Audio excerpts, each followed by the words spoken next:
Sean Fennessey. I'm Amanda Dobbins. And this is The Big Picture, a conversation show about a priest, a detective, and a congregation who walk into a church. Today we will talk about Wake Up Dead Man, the third Knives Out mystery from Rian Johnson, which is now available on Netflix. Speaking of Netflix, the recent news about its impending acquisition of Warner Brothers has kicked up a lot of anxiety and dread for listeners of this show, so I thought we would open up the mailbag one more time in 2025, sort through our feelings, your feelings. Thank you, as always, for such great questions from the listeners. Later in this episode, I'll be joined by Rian Johnson to talk about Wake Up Dead Man, his journey with the Benoit Blanc films, our experiences as people of lapsed faith, and a whole lot more. Rian is a class act, super smart, always a great guest. Stick around for that. But first, we'll take a quick break. This episode of The Big Picture is presented by Amazon Prime. You know how in every great holiday movie, there's that last-minute scramble to make it all come together? From gifts to hosting essentials, Prime's fast shipping is always there for you during the holidays, especially when it's last minute and just can't wait. So if you need fast, free delivery that saves the day, it's on Prime. Head to amazon.com/prime to shop now. Okay, we're back. Yeah. And unfortunately, we are back with just about the worst news you could possibly imagine. Something absolutely awful happened in the world of movies, in Los Angeles, Hollywood, life itself, which is that Rob Reiner, beloved filmmaker, actor, philanthropist, activist, was tragically murdered along with his wife on Sunday night in their home in Brentwood. And I don't want to speak too much about the sordid details of this story, but I do want to honor his life and work because I think for us and for this show, he represents something tremendously meaningful. I would say he is an incredible meaning point of our formative taste and interest in movies. And we can talk about some of those movies here together, but you know, your reaction to the news from Sunday night. It is shocking and incredibly sad. And I don't think there's much we can add to the news of it except to give their family some privacy. But yeah, a couple years ago, maybe during the pandemic, we had another Mailbag episode and we were asked about what directors Ken and you would take to a desert island. And I said, not really joking, Rob Reiner, because he had a run from the 80s through the mid-90s. You've left one crucial film off of this list. Well, it was because there was something in between, but you're referring, of course, to the American President in 1995. That, as you said, were formative in shaping certainly my movie tastes, but also, I think, an idea of Hollywood, which is a little different than, cinema, but this is the classic studio fare, often adaptations of, beloved novels or plays that were staged. I don't know if they were beloved, and starring movie stars and screenwriters, early in what would be vaunted careers that we cherish and watched 1,000 times. And to me are what Hollywood American studio movies of our childhood, and really kind of a second classic age of again Hollywood, which is different than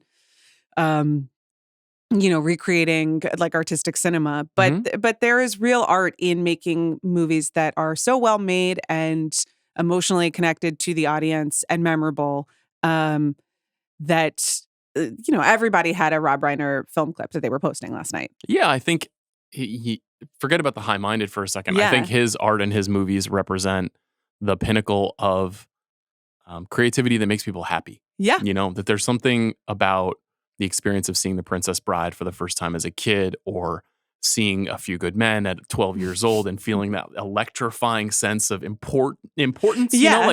I'm watching something adult here. Sure, yeah. I'm being let into the big kid room. Yes, exactly. I mean, obviously when Harry Met Sally and the way that movie almost in real time reinvents a genre for a new generation.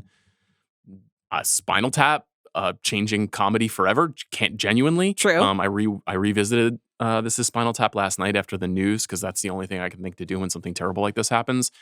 And the first person that you see in This Is Spinal Tap is Rob Reiner. Yeah. And he's introducing the premise of his movie as this kind of fake director who is going off to document this fake band.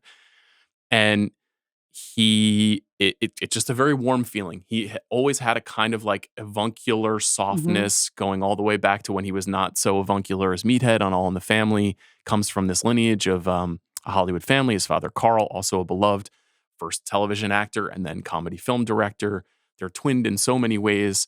And that stretch of time between 1984 through, if you include The American President, roughly 1996, is probably the ideal for Yeah. American studio filmmaking. It is pretty, and if you were a young person at this time, as we were, when we say formative, we mean it literally shaped our taste to discover the best, pop fantasy movie of its era, the best Stephen King adaptation of its era in Misery, maybe the second best to some people Stephen King adaptation in Stand By Me, a coming of age film. Also the most important soundtrack to me growing up of all time. 100%. Yeah.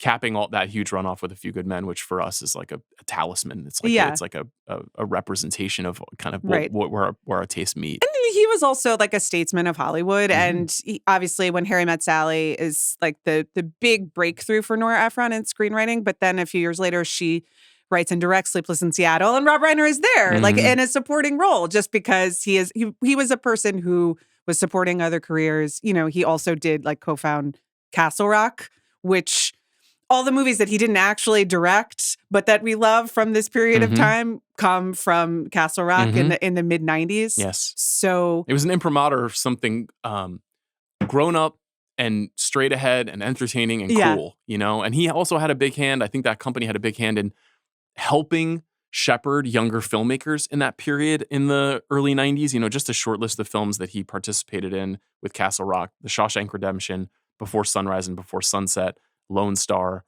Zero Effect, The Last Days of Disco.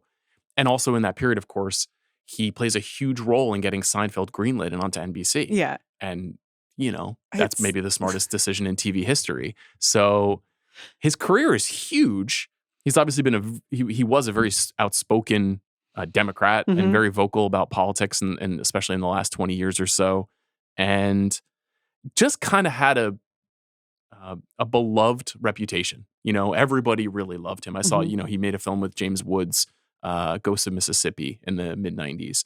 And James Woods could not be further away on the aisle in terms of political affiliation. And he was just like, I just love this person and I'll miss this person deeply. Yeah. And this is really fucking tragic and messed up. Yeah, it's awful. And I really hope people honor him by watching and appreciating his movies this week and forever. Yes.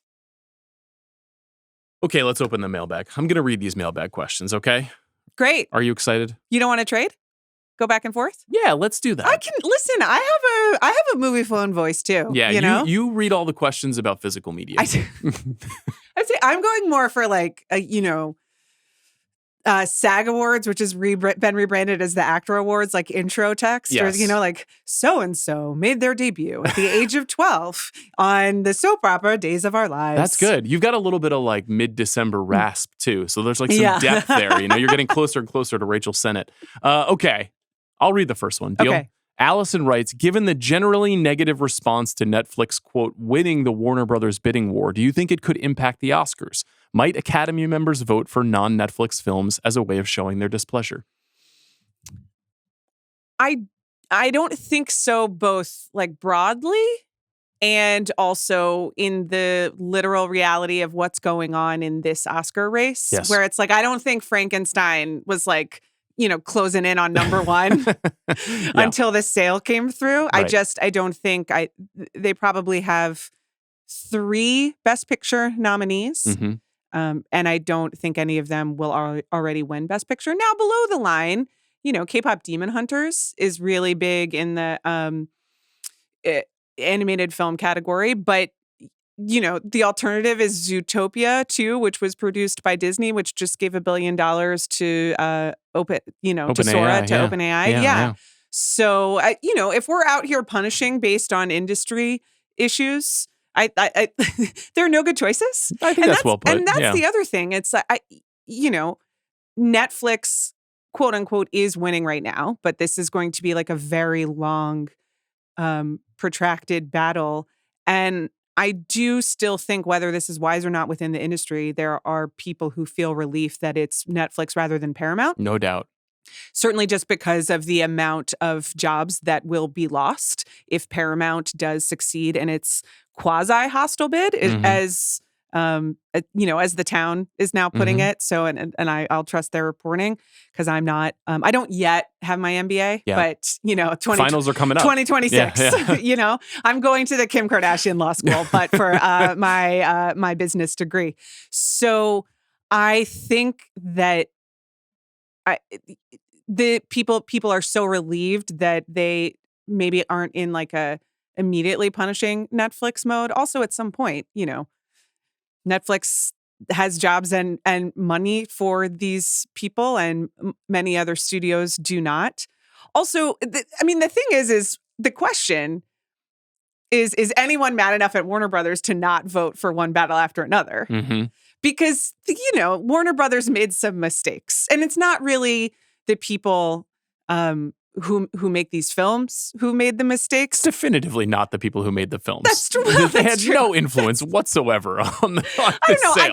I guess that's like, how much do you credit David Zaslav for being like, sure, we'll give you 150. He ultimately was responsible for allowing that film to be greenlit. Yeah. It doesn't work this way. Right. Like, there will be probably maybe a handful of people who think about this and they say, I really want to stick it to this company or that company. Yeah. But when it comes to voting for awards, people vote for their friends. They vote for movies that they love. Yeah. They vote for what they think would be cool to see up there. They don't vote strategically, economically, politically in this way overtly. And like you said, Netflix employs a lot of the people that vote for the Academy Awards. Like, to me, it's not that cut and dried. If this were an award about who should be in control of the future of Hollywood, people would think differently about how to cast that ballot.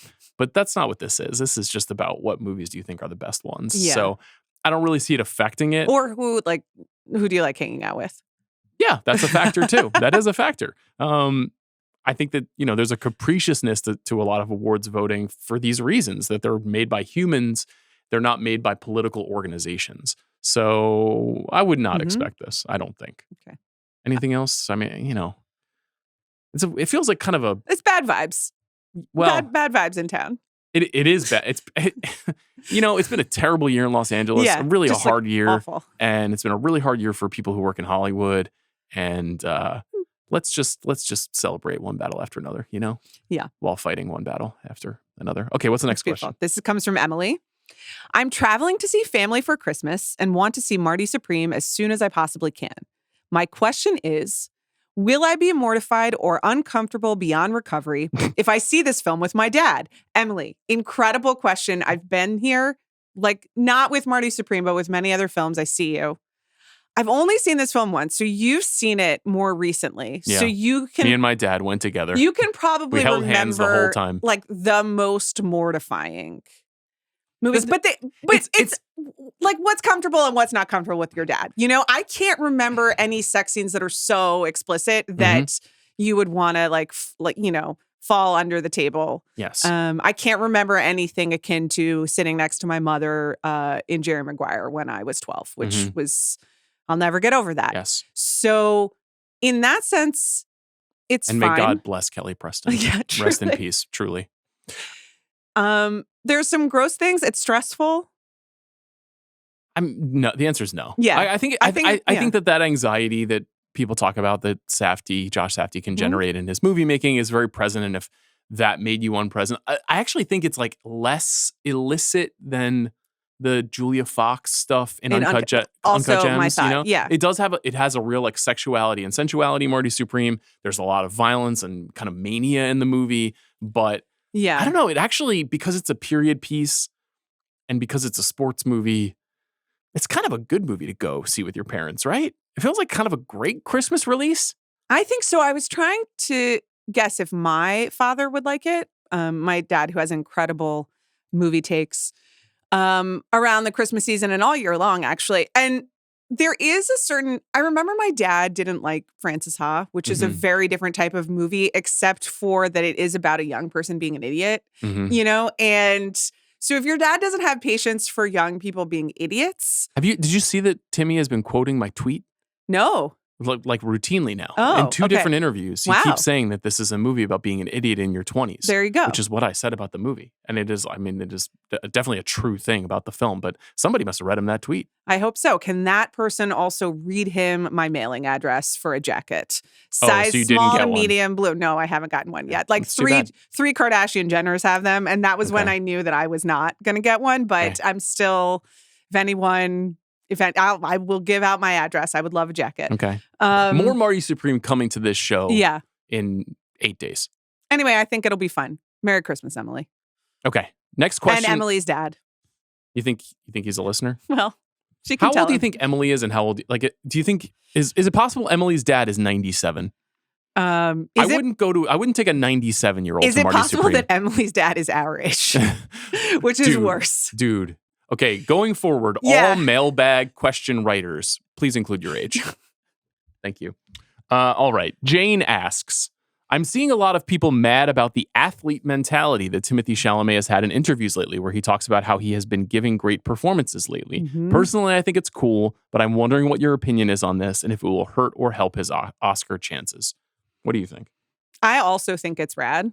He started this last year. Was it the SAG Awards It was. rebranded as the I'm an Actor Awards? Yeah.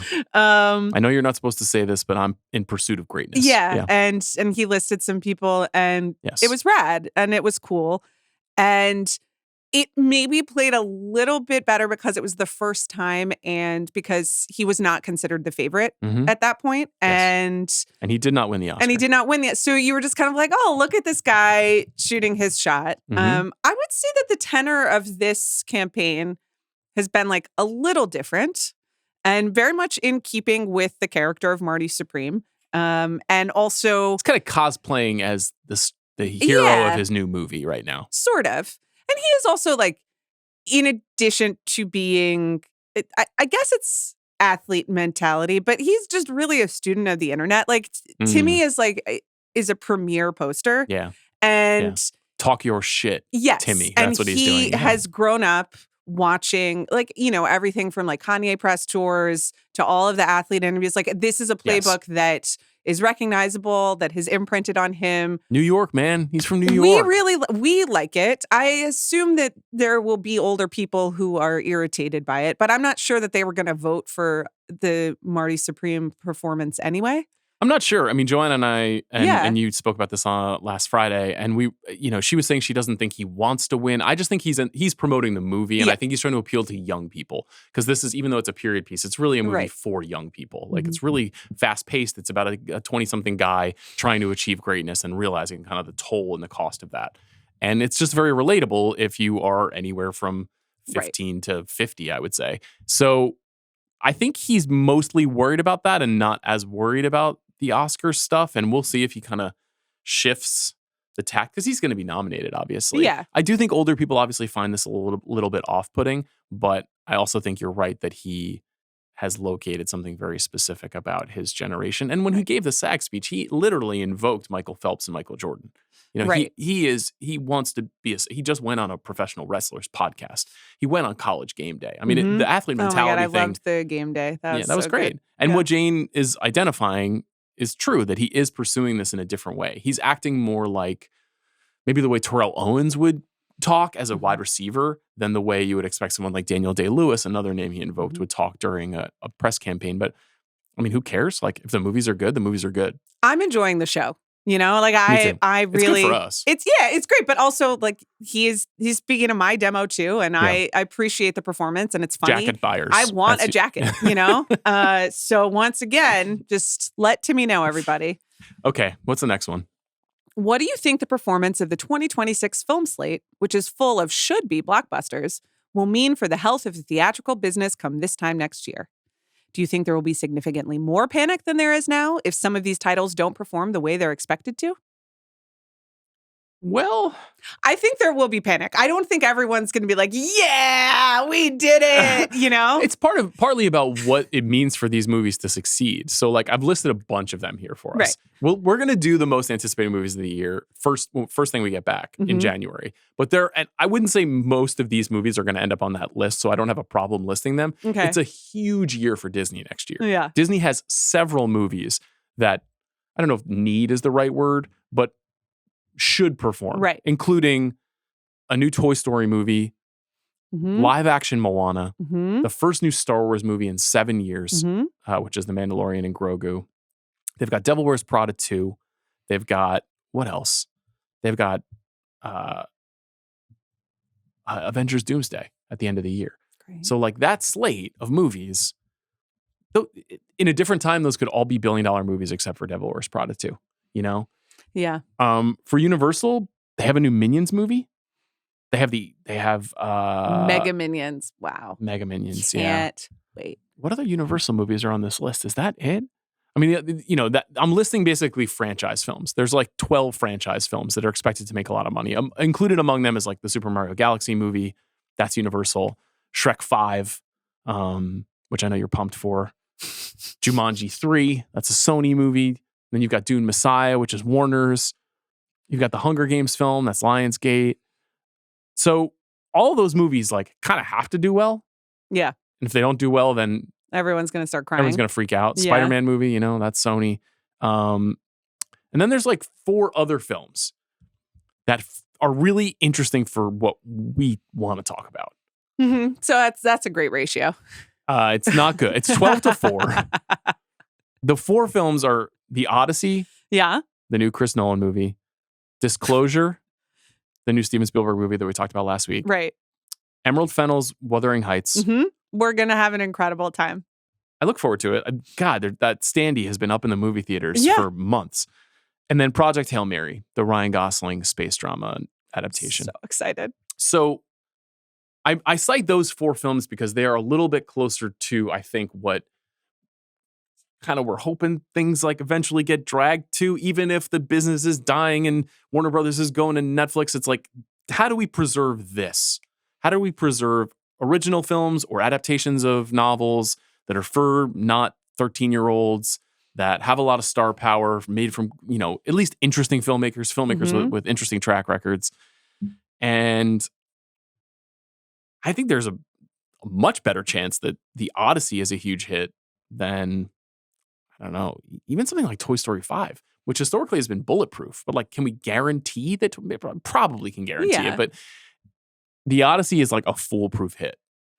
And which is an incredible thing to say about like a contemporary adaptation, not a contemporary, like a contemporary to the time written adaptation of Homer's epic poem. Do you think we should do like a Greek and Roman myths adaptation episode? Yeah, that would be fun. Okay. Because you have a lot of grounding in that work. Well, you know, in some ways, everything, all of Western storytelling is grounded on those. Yes. Hamnet would be eligible because they do the Orpheus and you know. That's true. That's you. So you want to spend more time talking about Hamnet in that episode? Okay. And that was one of my favorite. Actually, when he tells the story, it's nice, but then you have to look at the tree again. Okay. Of all of these franchise movies, Hamnet is the new The Giving Tree. Incredible take by me. Is it?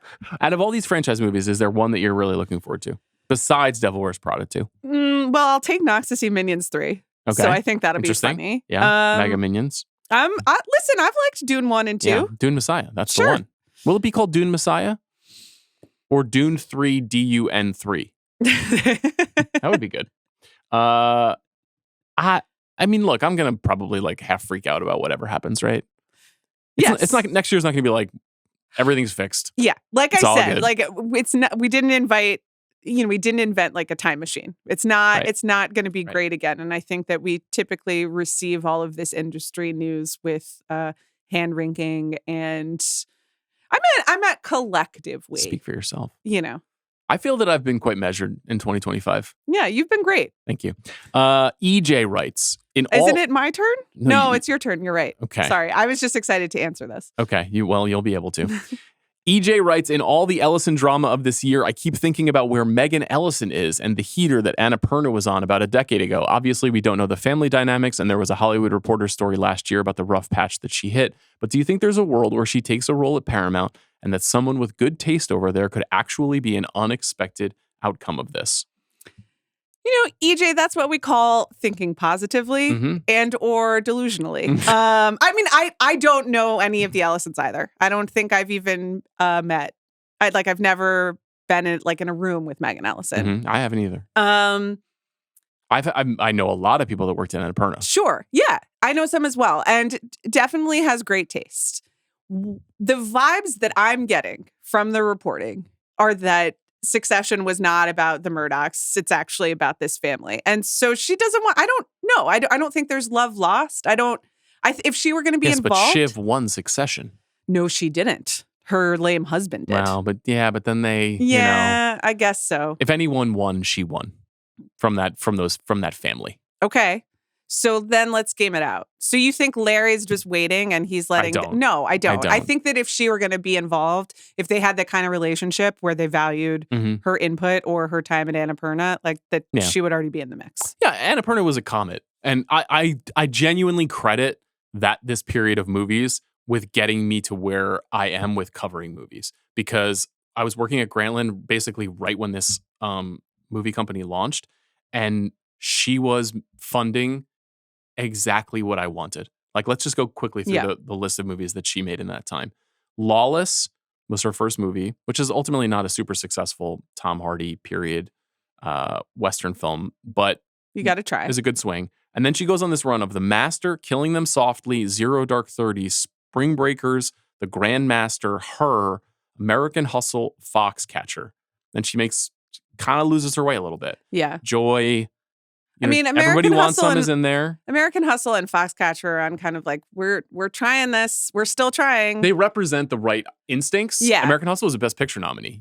She's the only woman who's been nominated for Best Picture twice in the same category, in the Best Picture category for her in American Hustle. I mean, that period of time, that 3 or 4 year period was pretty crazy in terms of what she accomplished. And, she made some good, Everybody Wants Some, 20th Century Women, Phantom Thread. She helped participate and fund all these movies. Beale Street Could Talk. It was a net positive. It was clearly a very chaotic company, and the way it was run was a lot of meant to be rule breaking and empower auteurs and let artists make, execute their visions in the way that they want to. And that was not sound as an economic strategy.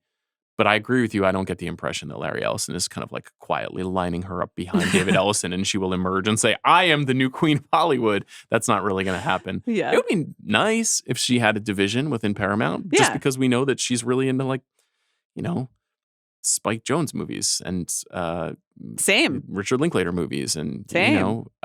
So I don't know. It's wishful thinking. We could be wrong, but we could be wrong. Okay, what's next? From DJ.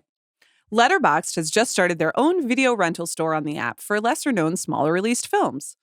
I was wondering what you guys think of that idea. That's so nice to include me. And if you have seen any of the films they have on there so far, what would you recommend? I'm so glad this was asked because I couldn't find an organic way to talk about this. But this is something that launched last week on Letterboxd that have turned themselves into what they're calling a video store, but is really more of a streaming service.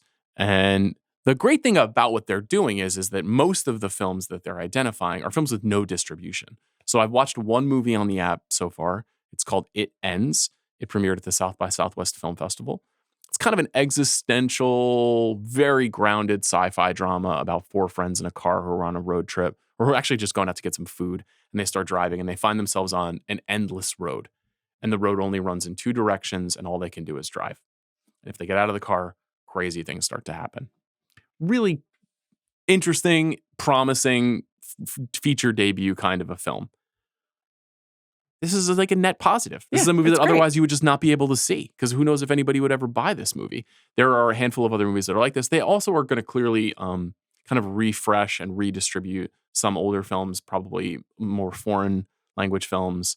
But I think this is fantastic. And there was a question in here originally, at least, about kind of the future of independent cinema. I don't know if it's necessarily rosy, but this is a nice opportunity for filmmakers who are trying to get their films more widely seen. In terms of the ease of use on the platform, I think they're still working it out, but I thought it was relatively clean. If you can just do it on your laptop, if you just open up Letterboxd, it's very easy to just input your pay info and it'll start streaming for you. I think used via Vimeo technology, but if you put Letterboxd on your set-top box, like on your Roku or on your Apple TV, it works really well. And it was just like renting a movie from any other streaming video rental store.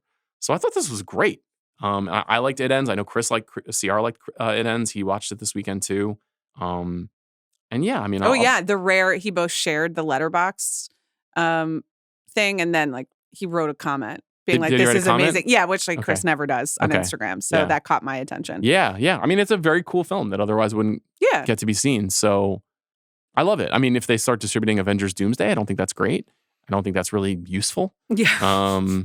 But as everyone knows, I think Letterboxd is doing great things for film fandom. So it's a nice that it can be a way station for that. And I think making films available to people is like the one upside of the streaming age. And this is like a cool way to capitalize on that. It's not Avengers Doomsday. It's things that otherwise would not be seen and making it easier for a wider group of people. I mean, it's all we have. It's all we can do with this stuff. I know. So good on them. Yeah, it's a droplet in the ocean, but it's a tasty droplet. Mm-hmm. All right, I'm going to read this one. This is fun for you. Aiden writes, it's a recurring point on the show that the Oscars telecast sucks and loses viewers because of its poor quality and general bloat. Not sure about that. I agree with the ideas you bring up around potential improvements, fewer live song performances, actual funny famous people for award presentations, more clips, etc. I'm curious why you think the Oscars producers don't follow that advice and ram their heads into the wall with the same shit year after year. Who's making these decisions? Why? I think every question should just end with why. Sure. Take it away. Okay, so why the Oscar producers don't follow our advice? Because they don't know who we are.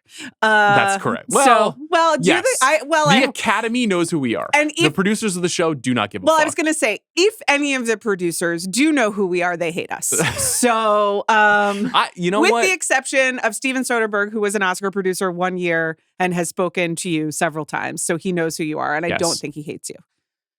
As far as I can tell, Steven and I are on good terms. Okay. And I, of course, believe he is an American hero. As do I. I quibble a little bit with the characterization in the question. Because we were pretty positive about the last telecast. Yeah. And one of the reasons why is, even if they weren't distinctly listening to us, I did feel that the shift to Conan O'Brien gave the show a new energy. Mm-hmm. Now, Conan O'Brien is coming back as the host this year, so maybe we won't have that kind of first date excitement around the way that he presented on the show. But I thought last year's show was pretty good. What we liked about it, he did some bits in the Billy Crystal 90s vein. I mean, we, like everyone else, are just trying to get the Oscars back to the Oscars of our youth. Mm-hmm. Because that's what people do, is you just try to recreate things from your childhood when they were quote unquote better, though they really weren't, because there are plenty of Oscars telecasts from the 80s and 90s available on YouTube, and you will not believe what those people got up to. But also in the 80s and 90s, they were more watched. Mm-hmm. So some of it is, I agree with you. Like it's not losing viewers because it's bad. It's losing viewers because of YouTube and TikTok, monoculture's and gone. Nobody Movies watches don't TV, matter as much. Live TV ratings, except for the NFL, just kind of aren't where they are. You and I have different opinions about what makes a good telecast. We do. You really like more clips. I get tired of montages after a while. Do you like the musical performances? No. I mean, I think in some occasions, I thought it was wise to open with Ariana Grande and Cynthia Erivo last year. That was smart. That was a way to kick off. I don't love that movie, as you know, but that was a smart way to draw in crowds, and they're great performers. And so that made sense. And, the Bradley Cooper, Lady Gaga, like almost make out. Like sometimes those are moments. Yeah, I'm Just Ken by Ryan Gosling. That was a great moment. Like there can be really good examples of live performances. The thing that you don't want is that feeling of perfunctory. Yeah. Like all 5 of the nominees have to perform today, even though 3 of the 5 nominees are not songs you've ever heard in your entire life. That hurts the show, in my opinion. What we want are like the memorable moments, and not just because we know that then they'll go viral on the internet and that will make people care about movies, but because that's what makes a good TV show. We want we want the broadcast to be good and not bad. Agreed. We have some understanding of what makes that, which is people who are experienced at standing in front of a microphone, being engaging, either hosting or presenting awards. Right. A little more thought put into what's going to be a dead moment versus like what people will be excited to see, which is both the live song performances or the 45th montage about, I don't know, flying in movies or whatever. And I say that as someone who spends a lot of time watching montages of flying in I just movies. love when you're getting a plane and there's a camera on the plane. Oh, And they're showing you the world from the vantage of the plane. We love it too in my home, and we watch it a lot. Yeah, but it's fucking awesome. The Great Waldo Pepper, when it's 11, Mission Impossible, The Final Reckoning, 11:15 p.m. and Twilight you're like, I Zone, just the want to movie. know who's going to win Best Picture. And then they also won't take our fun advice. Like they won't reveal the voting counts, which I understand why, but that would be cool. Yeah, but they're cowards, right? I still think the countdown where one is eliminated every 30 my best minutes, idea of all time. It's really good. It's literally my best idea of all time. Yeah. Okay. I think the people making these decisions are people who are trying to wrap their heads around a new reality of television watching, a period in which the Academy Awards were frequently the second or third most watched show in America in any given year behind the Super Bowl. And that's just, it'll still be close, but that number is halved, if not a thirded in 10 years' time. That's fine. It's not, I spent years trying to problem solve this, trying to not freak out about the best way to nominate the right movies to get attention on the show. It's just different now. It goes along with every other thing that we've been talking about over the last 18 months with the whole movie business in general. Like, it's actually just better now, fully, in my opinion, to just celebrate movies. That should be the entire purpose of the show. Movies, movie culture. That idea that many people have shared over the years, which is like, this should be the biggest showcase for movie trailers. That is, it should be like the Avengers Doomsday trailer is premiering in the second hour of the Oscars telecast. Like on More air, people would or watch. Yeah, on during air. you want them No, during the commercial. During the commercials. I was going to say, let's not. But they should treat it like the Super Bowl, where it's like the ad rate for that show will matter more, and the ratings will go up if you give people more about movies in this time. Like, lean deeply into the people who actually care about this stuff. Whether or not they'll do that, that's over our heads. Okay, what's the next question? This is from Georgia. My question for the mailbag: which actor, actress, or director are you buying stock for in 2026? Whose stock are you selling? I made a list of some filmmakers. Okay. These are early buys. You took mine. You can have the second one. Yeah. 3 horror movie directors. Yeah. That I'm going to put on people's radars. I haven't seen their films, but I'm very intrigued. Kane Parsons. I actually spoke about this with Bill Simmons and Van Lathan on Bill's show, but he made a movie called The Backrooms. He's in his early 20s. He was a YouTube kind of creepypasta video maker, and he made a real film with a real cast, adult actors, like well-known stars. And I've heard the movie's really good, so I'm excited about that. It's an A24 movie. Curry Barker debuted his movie Obsession at Toronto, and it got acquired by Focus. And it's coming out this spring. I've also heard that movie is really good. I haven't seen it. And then Sebastian Vanacek is making the new Evil Dead movie called Evil Dead Burn. He made a movie that we did talk about on the show called Infested a couple of years ago, a spider horror movie that is also really good. For the horror fans on this show, 3 names to watch, 3 younger filmmakers. Okay. Yours is a little bit less under the radar. Well, it's burgeoning. Sure. Charlie XCX. Yeah. She's not under the radar in the music, but in the film space. Yeah. You're buying stock. Yes. The Wuthering Heights soundtrack, The Moment, her Letterboxd, also her Substack, which is a little bit about films, but Charlie's blogging. And what'd you think of that? I thought it was great. Okay. She's very talented. I'm a huge fan. Should we do a check-in on her Letterboxd? Yeah. What has she been watching? Where did we leave off? I think you read all of November because it was that was the Wicked for Good episode. I don't think I got through the entire month. Okay. You want to just spend some time on December? Yeah. Okay. Charlie XCX Letterboxd check-in. December 1st, Zootopia 2. Sick. She left a heart.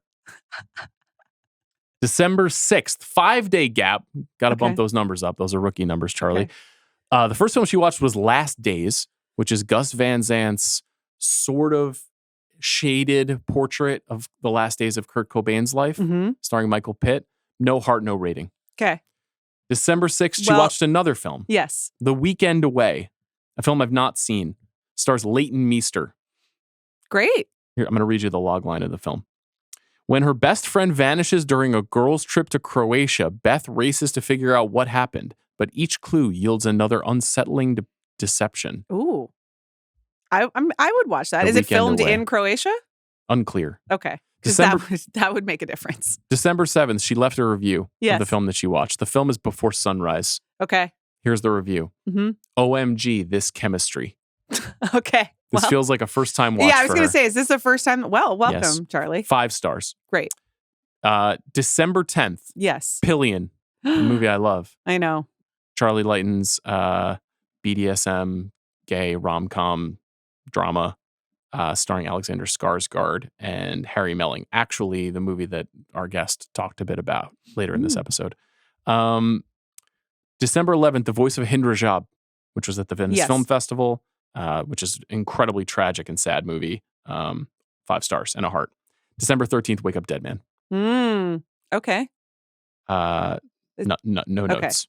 December 13th, Predator Badlands. Sick. We'd like to see that. Okay. Yeah. I'm not seeing a heart or 5 stars. Okay. Or I love that episode Well. with Sean and CR. I'm not seeing that here anywhere. It's expensive to have opinions, okay? yes. Charlie knows that. She does. December 14th, Year of the Fox. Another film I haven't seen and haven't heard of. 2023, a 17-year-old Ivy who was adopted as an infant into a wealthy and notable Aspen family is navigating the fallout of her parents' bitter divorce.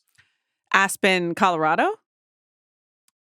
I can't say. Like, can you be a notable Aspen family? Is anyone living in Aspen long enough? You know, are there enough year-long residents of Aspen to be notable? I simply don't know the answer to that. I don't either. December 14th. Mountain culture, not for me. Just yesterday, Yes. Charlie XCX watched Park Chan-wook's No Other Choice. 5 stars? Heart.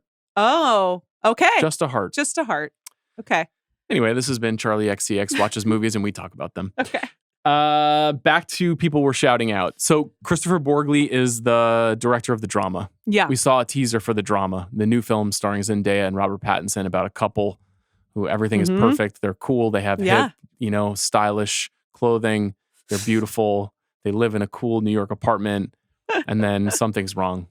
Right. What's wrong? We don't know what's wrong. I don't want to find out. There's a big twist. Don't spoil the twist. I won't. This movie is in the Materialist slot from last year for A24. Right.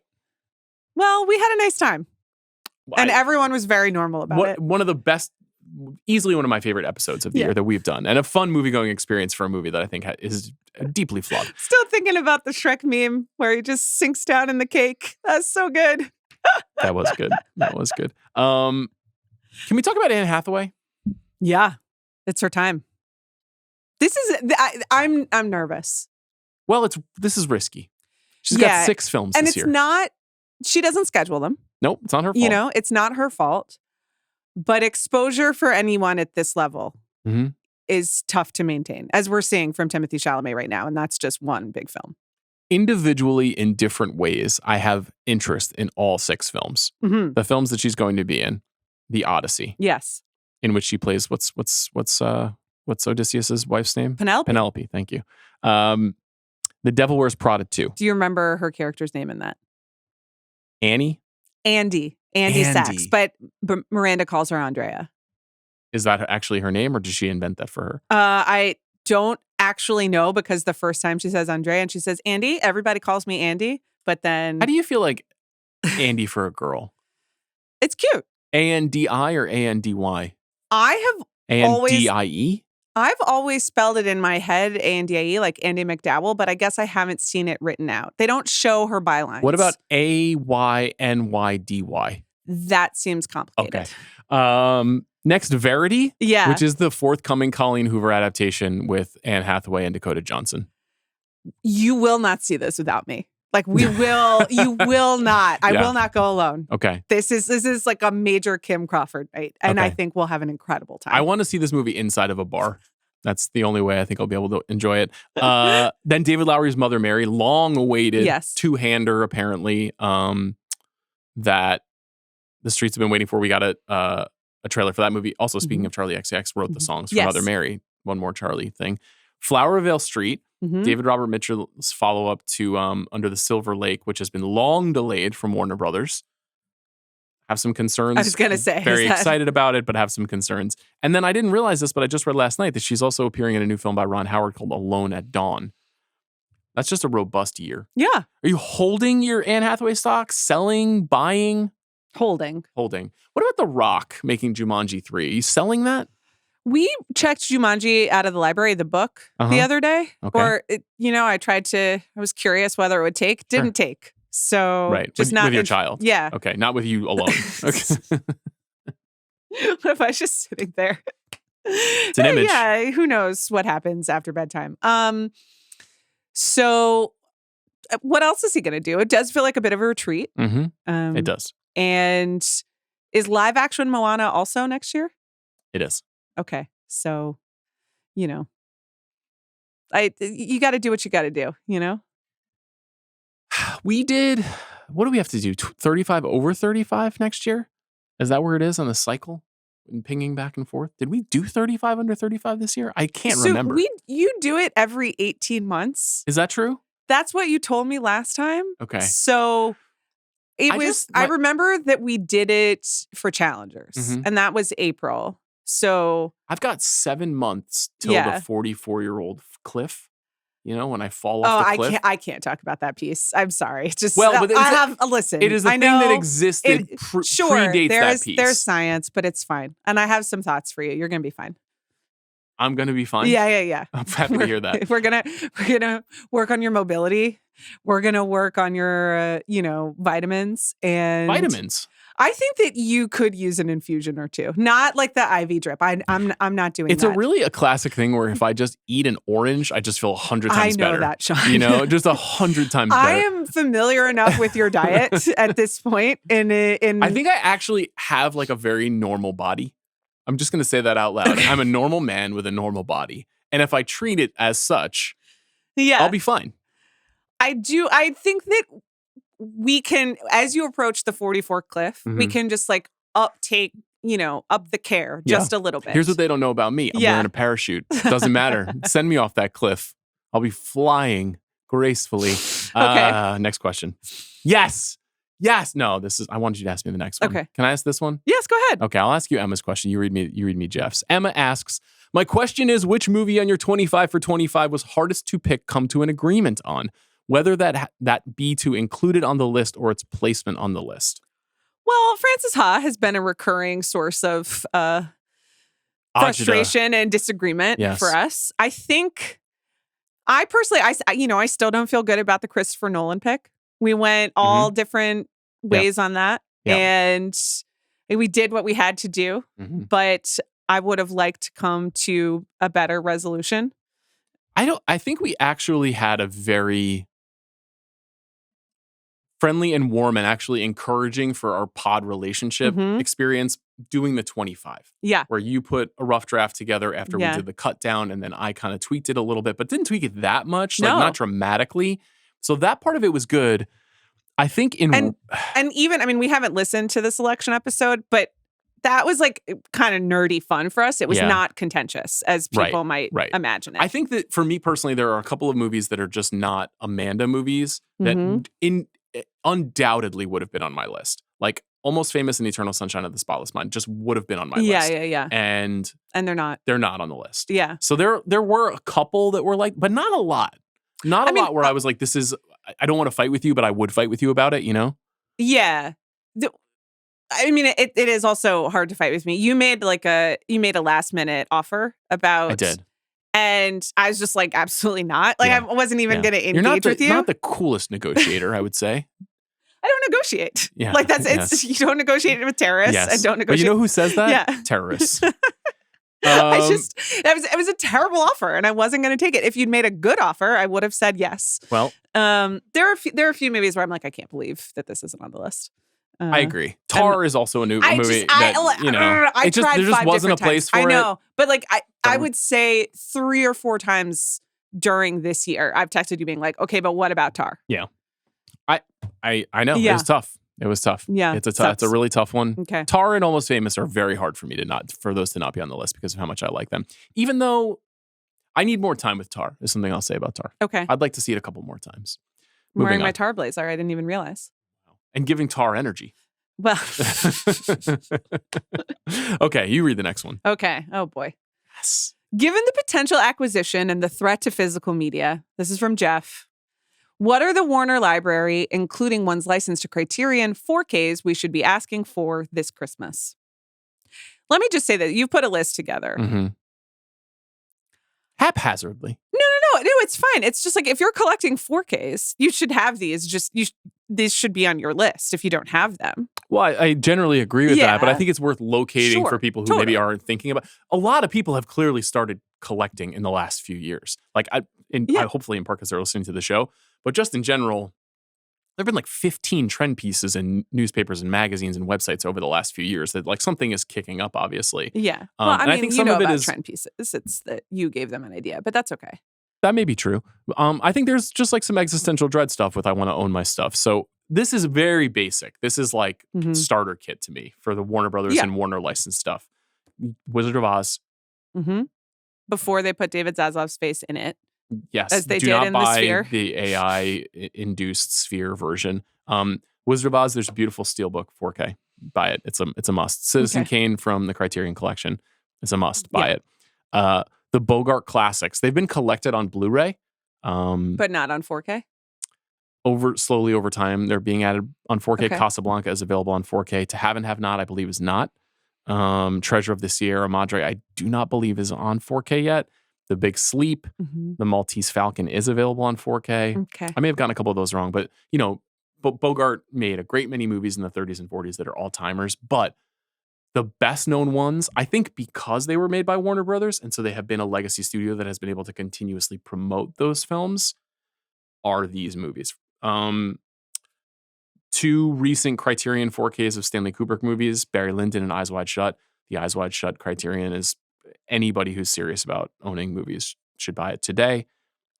Blade Runner, Mean Streets, all the Christopher Nolan films up to Oppenheimer. And I guess not Memento, but almost all those films are Warner's. The Tim Burton Batman, like we could go on and on. There's all the Clint Eastwood movies. Dirty Harry just had a 4K. Outlaw Josie Wales just had a 4K. Like a bunch of these movies are all available now. I'm sure there's like roughly 500 more that people should hunt down, but it's worth spending some time acquiring those. It's a nice question from Jeff. Congratulations, Jeff. I hope you get what you want for Christmas. Okay. Kyle asks, referring back to Sean and Amanda's second thoughts on Mission Impossible Dead Reckoning, what is the most complete turnaround either of you had on a movie, whether good or bad? As in you initially thought it was great or horrible, but then on a follow-up viewing determined it to be either horrible or great. I quibble with the premise of this question as well. I think that the Mission Impossible Dead Reckoning was an acceptance. We didn't come on this podcast being like, No, we didn't celebrate the movie in the episode. We wanted celebrated to find the sequences we liked and then we're disappointed. We wanted to find what was good about it. Yeah. But I wouldn't call it a total turnaround. There was an emotional process that I needed to go through. Yeah. To fully get my arms around how bad it is. And that's just called podcasting. I don't really totally turn around on things. This is not your style. This is not your style. Well, I think this is a really interesting thing, right? Because I will tend to turn around on things when I've been persuaded by strong writing about something. Okay. Very rarely in conversation will I be persuaded. I also like a direct confrontation. But I vividly remember liking Birdman. Seeing Birdman in movie theaters and liking it. Maybe not loving it, not being like, this is my favorite movie of all time, but being very easily persuaded by the technical wizardry, that feeling of like the way that Inarritu is moving. I think I was at a stage of disinterest in his work at that point because I felt like the trilogy of, deeply intense, painful Maurice Perrault's 21 Grams, Babel, like that stretch of movies. By the end of it, I remember coming out of Babel and just being like hating that movie. And I liked that in Birdman, he kind of like turned it around. More comedy, a verve, ton of actors that I really, really like in that movie. Great Michael Keaton, Emma Stone, Edward Norton, like a lot of great stuff about it. I didn't like the critic scene, I remember vividly, with Lindsay Duncan in the bar. I remember that feeling very overwritten, but I did like the movie. And then I started reading more and more about the movie, and I was really persuaded to kind of see why it is actually more in the lineage of the previous films that I was not as crazy about. And that even in a zippy comedy about an existentialist movie star superhero, there's just a kind of like depressive self-satisfaction in a lot of his work that I don't like. But that's the one that jumped out to me the most in terms of like, now when I look at Birdman, I feel a lot of disinterest. But it happens from time to time. I think like on this show, we often get held accountable for things that we say in the moment. Like the one I think of most is like, we both had a very positive conversation about Green Book. You right. know, like, we were charmed by it. Yes. Yeah. And then everything that came out about the way that movie was written and produced was made clear. And I was like, oh, okay. So I have some questions and concerns about this. And also the scale of it going to winning Best Picture, which Yeah. I don't think in the context of our first conversation, we were like, this movie should win Best Picture. Right. So that kind of shatters your perception of something a bit too. I mean, we were maybe a little bit nervous about it. Like I remember saying like this was a crowd pleaser, you know, and this made a lot of people feel good. Yeah. So, but no, I don't think that we thought it should win over Roma. I think that my appreciation or understanding of movies does change over time, and that I can see, and it's usually with the, my age and experience and things, the old, different life phases. But I don't find myself being like, oh yeah, this gave me the ick, or I didn't connect to this and now I can really connect to it 5 or 10 years later. There's something like fundamental about it that just is my reaction. I do think that there's definitely like a putting away childish things feeling about some movies I liked as a kid or young. It was interesting even firing up The Princess Bride this morning just to kind of get back into the feeling of it. And I didn't have a bad experience with it, but it felt different. To see a movie like that when you're 6, that world feels so real and so big. And then when you watch, you're watching on a giant screen in your home with amazing sound. Yeah. And it's like, okay, I can kind of see the, the cracks in the production design, like some of the artifice of the movie. Yeah. And that's another way that your kind of opinion can change about things. Okay. Next question. You want to read this one? I'd love to. This is from Sam. I really liked the end of Hamnet, but I was taken out of the movie and rolled my eyes big time when On the Nature of Daylight started playing to double underline the emotions of the scene. Can you think of any songs, needle drops, that take you out of the movie? The first one I thought of as kind of random, but The Pretender's Angel of the Morning plays in a moment where a demon is vomiting on a kid in It Chapter 2. And I remember just being bewildered by that. Angel of the Morning gets used a lot. It does. The Pretenders, when we were growing up, were licensed all the time. Yes. Love the Pretenders. But just like as a needle drop to kind of draw your attention also, I think it's kind of overused. The first one I thought of was that weird cover of Skinny Love in It Ends With Us, which is, I literally burst out loud. That's a laughing great call. In the fan screening. It was like you, me, and a bunch of 20-year-olds on dates. And I couldn't stop laughing. It was transcendent. They couldn't have played anything else in that moment, but that woman whispering "Skinny Love." Yeah, I can't do better than that. That's a really good one. Okay, I was not taken out of it in Hamnet, for the record. I wasn't either at all. It worked for me. It's been so interesting to hear people talking about this movie and how much they love it or don't love it, or it really is an interesting lightning rod this year. Okay, another Hamnet question. Just finished. Oh, this is Jim, by the way. Thank you, Jim. Just finished the Hamnet and top 5 eps and got me thinking. Hamnet didn't make anyone's top 5, but Buckley still feels like an Oscar frontrunner, if slightly weaker than a few months ago. What are your thoughts on riveting, towering, shattering, beautiful performances in films that didn't quite hit for you? Should that devalue the performance or its awards potential? What are some of your all-time favorite performances in movies that were just meh? I mean, I wrote down something that now I'm rethinking after riveting, towering, shattering, and beautiful. Okay. Which is an incredible, movie poster pull quote. But, Joaquin Phoenix was very good in Joker, a movie I think is stupid. But he's really good. Yeah. And it's like performance, not just of like presence, but the movement. We all know how I feel about the dancing. I'm very pro. But that movie sucks. He was good in it, but it sucks. I kind of liked Joker. Okay, that's fine. There's a whole pot of me saying that I kind of liked it. I mean, I think in retrospect, the culture around the movie I thought was incredibly annoying. I think it's fascinating that it made $1 billion. Joker 2, Nightmare Still Fuel? haven't seen it. Okay. But I really enjoyed your and Van's podcast, which I think was the first podcast I listened to after Sai was born. Well, because Sai's due date was that weekend. I mean, that's touching to hear. And it's too bad that he couldn't still be inside you while you were listening to that episode. That would have been even more powerful.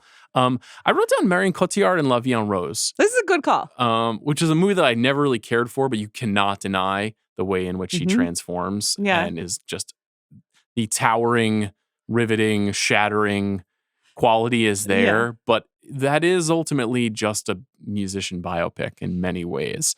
And this does happen a lot in the Best Actress category. You do see a lot of, and maybe that's just because of the way that the Academy views female performers and the way that they choose to honor them, but it's often not in the films that are nominated for Best Picture. It's often films that are like very singularly focused on a strong female figure, but there's maybe not enough attention paid to the rest of the world around them. But, it's not as often as you might think. I went through the Best Actress list because that was my first thought. I'm like, oh, well. And the winning performances, it's either I didn't like the performance that much either, along with the movie. For example, like, Renee Zellweger and Judy. Yep. It's not a great movie, but also she was okay. It's okay. It's okay. It's just it's a little showy. She's okay. Yeah. And I like her. But for the most part, you don't get that unevenness of, wow, this is incredible stuff you're doing, and everyone's just like asleep around you. There's usually just a mediocrity across the board. Yeah. I also don't think Jessie Buckley's being received in that way. I don't think people are like Hamnet is a mess except for her. No. The movie is really, really, really well liked. Okay, you read the next one. Okay. You both advocate for the idea or institution of the movie star and see it as a positive or virtuous force, something to preserve or advocate for. But I've never heard you explain why. So I am curious. Why do you care about preserving the movie star? What a great question, Luke. I love this question. Yeah.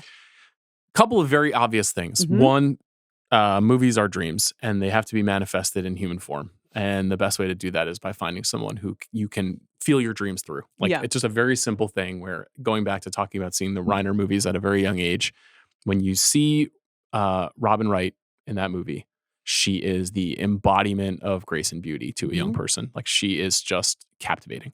And I do think that we need a portal for those feelings, and stars deliver that. Jay Kelly is literally about that. Whether it's successful or not is debatable, but this notion of becoming deeper and more emotionally invested in storytelling by way of a person.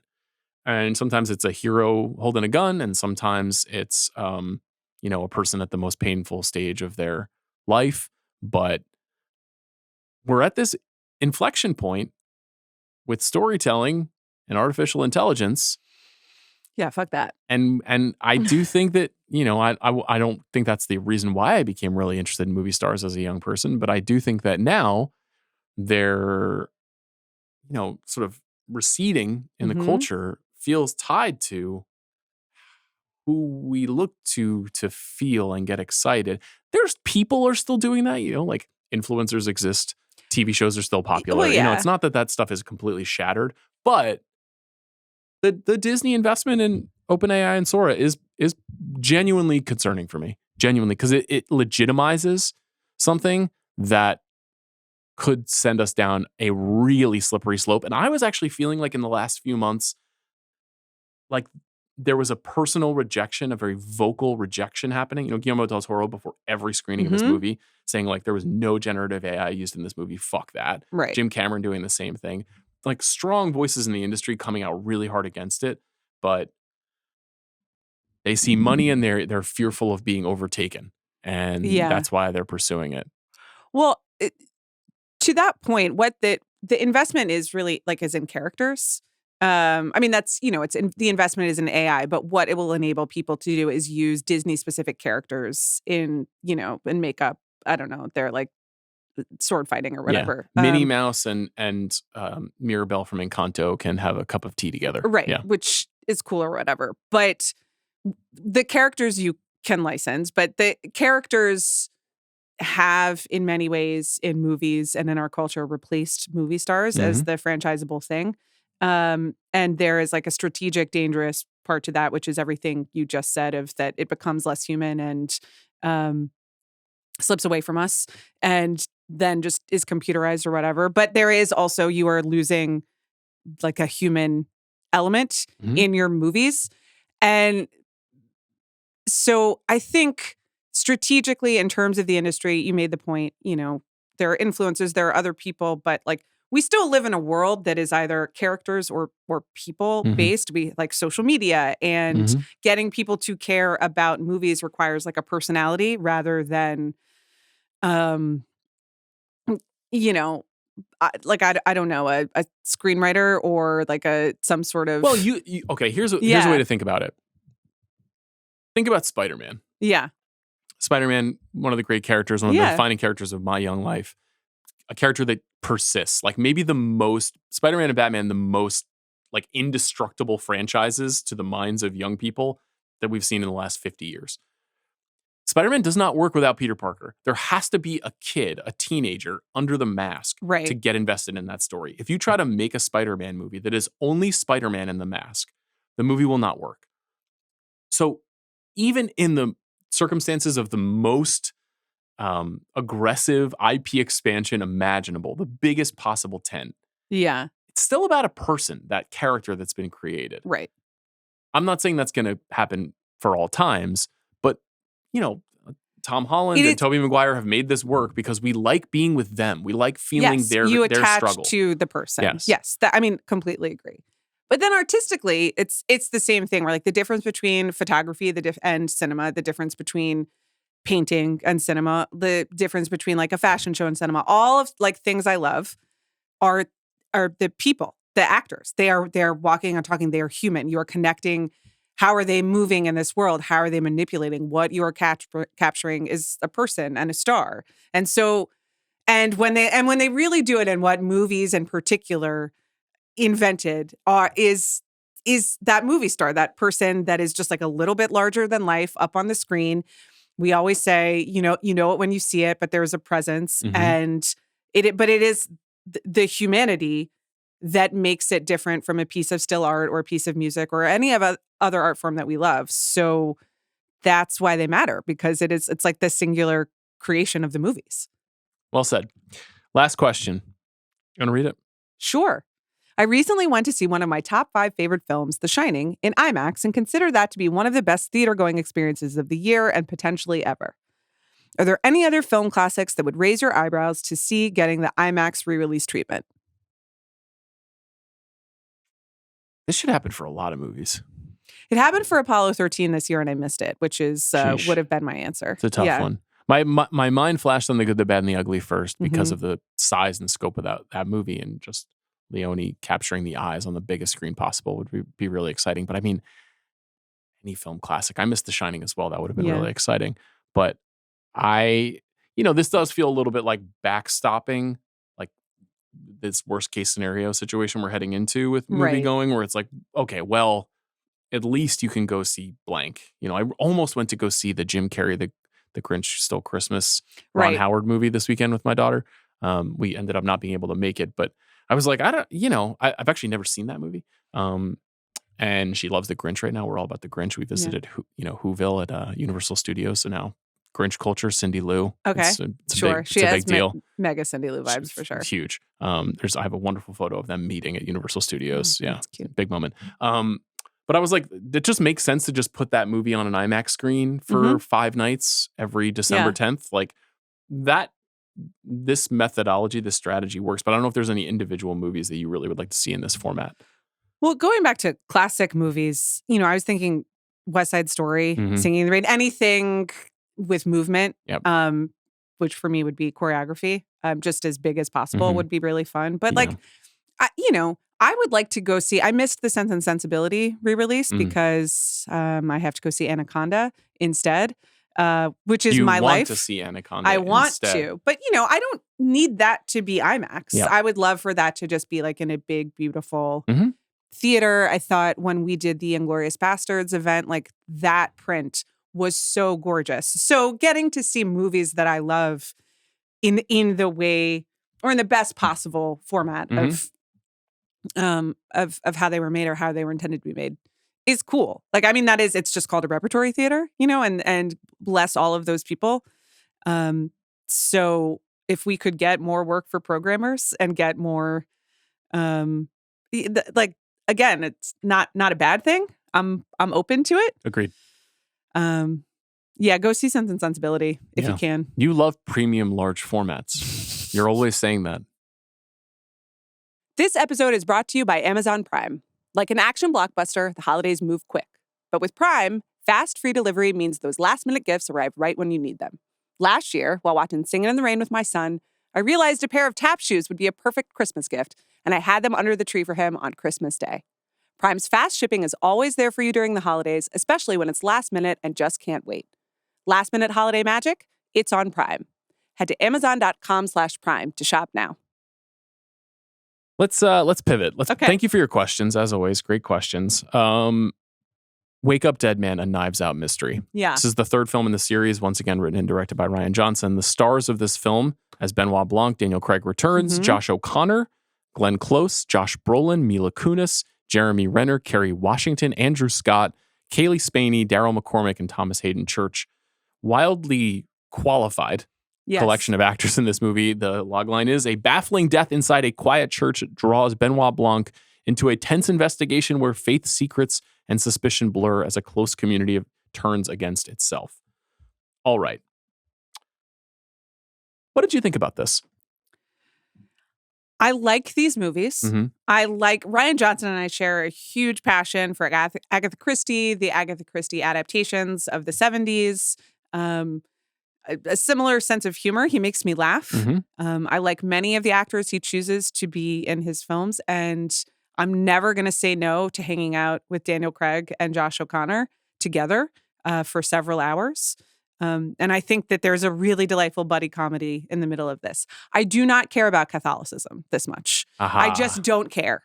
And listen, I was raised like Catholic as well. And I went to a Christian school. I've had a lot of these questions, done a lot of investigations myself, know where I am on it, and I'm like sort of unmoved by it. So it's really Catholic. I rewatched it again last night to make sure, like, am I overestimating how much of the time is spent talking about the church and faith and making jokes about it? And it is like really, really, really embedded.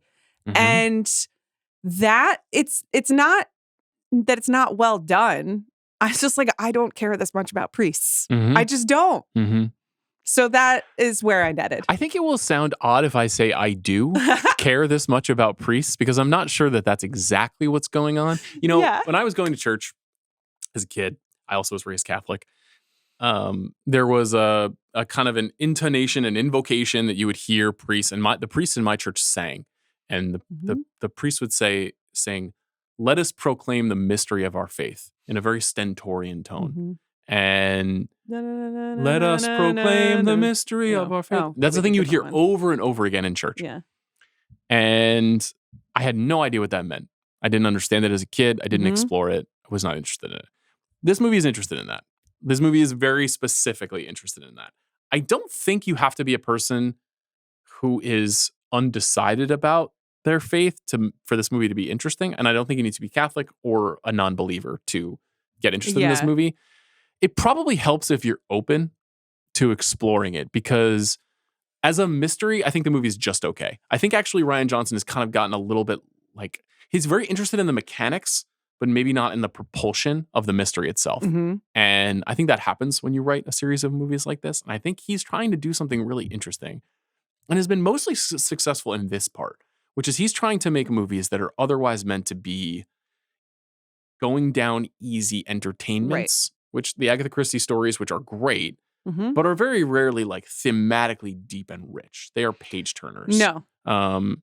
And he's trying to put big personal ideas into the movies. The first movie is about the sort of corrosive nature of wealth and what wealthy people do to hurt others and in turn everyone, in the world. Which is what every Agatha Christie mystery is about. It is always about money, and someone needed money or someone wanted the inheritance or something. So the first one is grounded. It's in its text and genre, and what it's examining is the genre itself. Right. And so the further you move away from that and you use the same genre to explore different ideas, you're just stuffing a lot of things in. Yeah, and I think the second movie is a kind of an extension of that first idea, which is it's about influencers and the desire for fame and success and technology and the kind of grotesque people that we're presented with in our common life every day. Right. And like the ways in which they fight each other for their share of the pie, and we all watch. And there's some cleverness in it. I didn't think that movie was as funny as I wanted it to be, but I thought it got some really good performances. And the same with the first film. The first film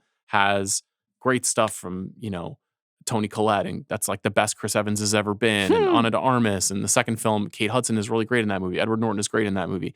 The third film is more serious than the first two, and it is a movie that is, it's a big delivery machine for Johnson thinking through his ideas of faith. And he talked in our conversation, I thought, really sincerely about when you have it and then you lose it. And this movie features a character that has it and another character who has lost it or maybe never had it. And they're in dialogue. And those two characters are the Josh O'Connor character, who's a priest, Father Judd, and Benoit Blanc, who's a detective, a man of logic, not a person who's interested in the mystery of faith. He solves mysteries. That stuff in this movie I thought was really cool. And particularly the moment when you get near the sort of like the 2/3 of the way through the movie, almost near the end of the movie, when Blanc, who takes a long time to get to the film, who's basically sits out the first 40 minutes of this movie, but when he sort of takes over at the 2 hour mark, 1 hour and 45 minute mark, and he's solving the movie, and he's doing the thing he's done in the previous two films, and he's saying, and then this happened, and then this happened, and then he can't close the loop. He can't figure out the last step of the mystery. And that is a feeling that I have been confronted with about thinking about God and where we come from and why we're here and all those big questions. To put that in a crime mystery movie, I think is very cool. And for him to get stumped and for logic to fail us, I think is a powerful concept. I do think that I was not really as interested in the solution of the crime. And maybe in that way it's a success, though I think that's maybe inadvertent. I was trying to figure out which really famous person only took the movie to do, because they were the person. So which was like they were the criminal, the perpetrator. Because I was not invested in the mechanics of the mystery. I was just trying to invest in the superficial layer of okay, so it's going to be one of these people because they wanted to chew a lot of scenery and then have a twist. So who's it going to be? Is it this person? Is it this person? So maybe that is also I was engaged with the meta of the genre as opposed to trying to solve the mystery, but I wouldn't say it was satisfying in that way. Yeah, I felt that most of the folks who were in the secondary cast, the suspects, were all kind of rough shades of characters. Whereas I felt like Father Judd was probably the most clearly realized character Johnson's ever put in one of these movies. He was wonderful. Yeah. I mean, Josh O'Connor has, been everywhere this season. I thought he was used so beautifully. He was funny and emotional. He and Daniel Craig have great chemistry. They do. I really do hope they bring him back. I would love to have the buddy duo solving crimes. Maybe they don't have to talk as much about their spiritual crisis, but it just at some point it was kind of do you want to be in a philosophy class right now or do you not? And I liked it. I know, but you do. You like that. I And know. it's just it's your mileage may vary. I thought all of the other jokes were very funny. There is a lot of comedy. I like hanging out with these people, even though I agree that the prayer group, I didn't know what was going on with the prayer group. Yeah, I think it's an interesting case of more than one person being miscast in their parts. Right. Andrew Scott to me is definitively miscast in this movie as a kind of fantasy writer who's making a pivot towards right-wing substacking and becomes a zealot for this priest. So, just to put some fencing around the story, Josh Brolin plays this Monsignor at this church that has a dwindling flock. And the people who are staying are these hardcore believers in his methodology. The Brolin character is a very clear one-to-one projection for Donald Trump. The sort of invective and insanity that he's preaching from the pulpit, but he still is retaining a kind of maniacal allegiance from the true believers. And also just has some of the greatest confessions of. I mean, so it's funny. so funny. Trying to push Father Judd Yeah, off of his they're really, square. really Yeah, funny. there's some really good stuff between the two of them too. I think Brolin's really good in this too. Yeah. You know, he's kind of playing like a very an unsophisticated caricature Mhm. of this idea that we understand about people in the world. It's not just Trump, but there's a lot of Trump-like qualities to the way that he leads. And I think all that stuff is really fun, but the people who are allegiant to him feel more like chess pieces than people. Yes. Whereas you've got this really strong counterpoint with what O'Connor is doing. And, you know, he's riffing on some sort of old movie archetype too, where he's a priest who used to be a boxer and he accidentally killed a guy, and that challenged his faith and pushed him even further into being a person who does good. But he still has this kind of native violence inside of him, and he's trying to fight that. All that stuff I think is really clever and works really well. I think Johnson's sense of social commentary is usually pretty broad.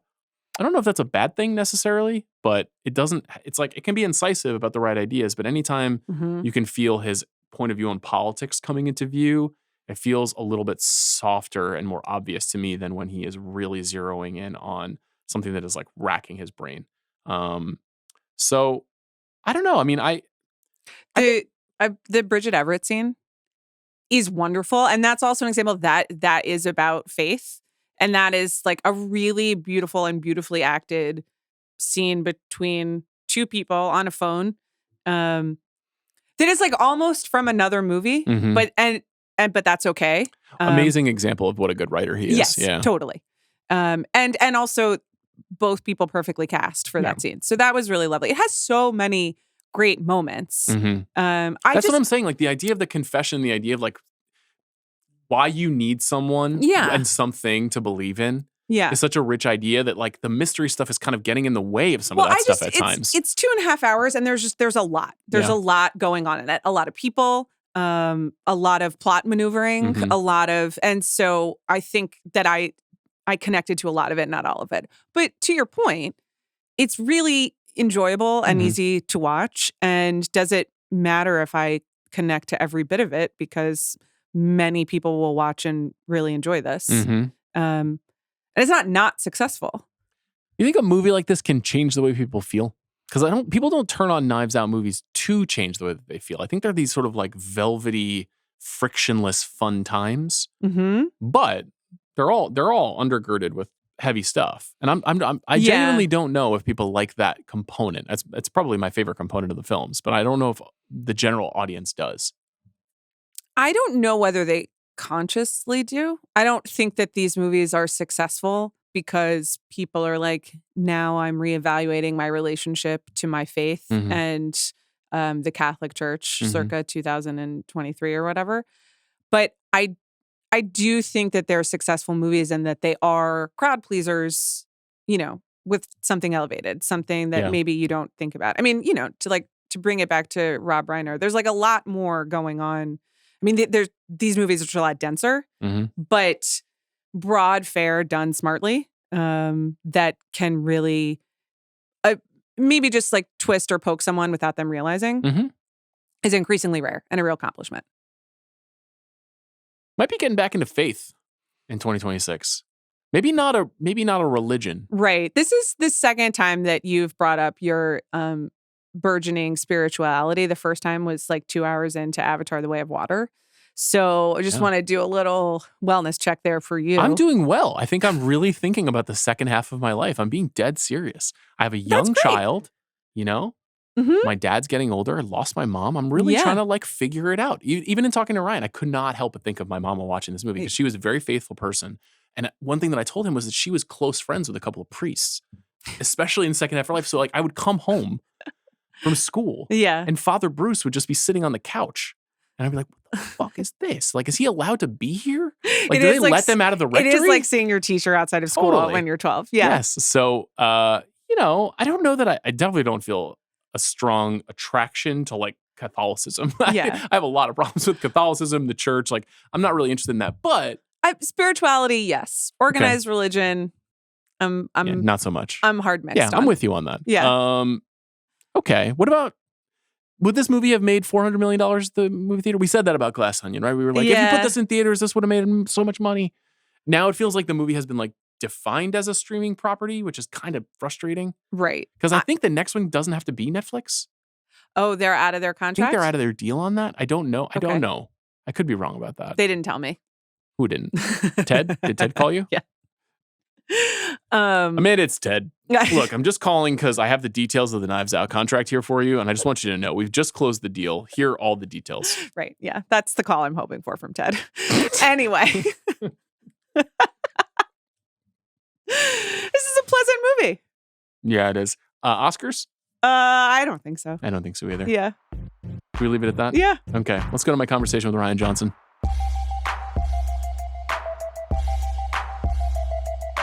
Rian Johnson, back on the show. I haven't seen you in a few years, and I was thinking about something watching Wake Up Dead Man. When you made the deal to make 2 more Knives Out Benoit Blanc films, did you know what either of those movies were going to be, even in terms of like general direction? I want to make a movie that is kind of like this or kind of like this. Not really when we first made the deal, but I guess I figured I'd figure it out. But I very quickly, like with Glass Onion, kind of landed on, okay, I wanted to do something kind of to illustrate that one of the things I love about the murder mystery genre is just all the different things it can be, just how different and all the little subgenres almost inside it. So I wanted to make something that was very distinct from Knives Out to kind of show what the range of this series could be. And I love Death on the Nile, Evil Under the Sun. I love Last of Sheila. It was in the middle of COVID, so the notion of like having an exotic beach vacation sounded really nice to me, and I assumed for audiences too. So it kind of defined itself as that. And then this one, a little bit of the same thing. It was, Glass Onion ended up being a very broad kind of comedic movie, which is exactly what we set out to make. But I just kind of, after doing that, I felt like, well, it'd be nice to ground it for this third one and maybe take it to a place that is also very different from the first two. Kind of make it a little more personal for myself and bring it kind of back down to earth a little bit. Do you find that every film that you make is a kind of reaction in a way to the previous movie that you had made, or an attempt to kind of do something that you hadn't done previously? Well, yeah, I mean, not strategically, not like sitting down and thinking, okay, but I think, I mean, for me, because I write these movies also, the process of making a movie is several years, and I like to say it's kind of like having the same thing for lunch for a few years. It's kind of, at the end of that process, you're, I think you're just kind of thirsting for something different. And for me, I'm also like, I've kind of, for me, I do feel like I need to always feel like I'm a little frightened going into something because I don't know how to do it. And the way to do that is to try something new every time, I guess. I have a lot of questions about faith and your faith, but one thing that does jump out to me about this movie in particular is it seems like a little bit of a confrontation with the idea of like, why do we like stories like this? Especially if we are raised to believe that the things that happen in these stories are wrong. And like you're undeniably drawn to the construction and particulars and motivations of murder mystery. Yeah. And then this is a movie grounded in a world of good deed, right? Intent, or at least the hope of good deed. Yeah. Yeah. Was that on your mind trying to construct this? I mean, I guess a little bit. It's kind of, because I don't even know, it's not even specific to faith in terms of that. We're all, whether we're raised in faith or not, hopefully we're brought up to think murder is bad. Hopefully. And where do we go? The instant we have some free reading time, we go straight to a murder book.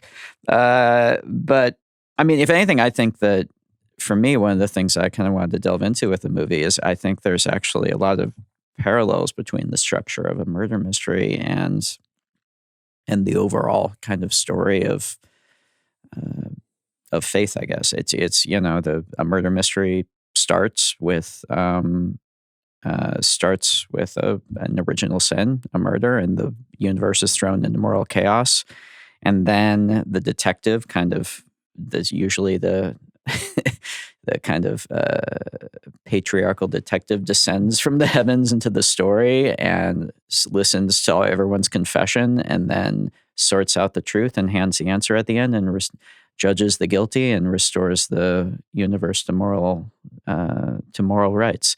So in that way, I think these stories snap in very well with someone who was raised in the church and raised religious in a way that so well, actually, that's something I kind of wanted to draw those parallels out and explore that. Were those your favorite kinds of stories, the ones that had a kind of moral rectitude, like at the end there you're just like, okay, well, the evil force has been identified and imprisoned, and the good detective, because I feel like there's shades of gray is what makes so many of these kinds of stories so effective.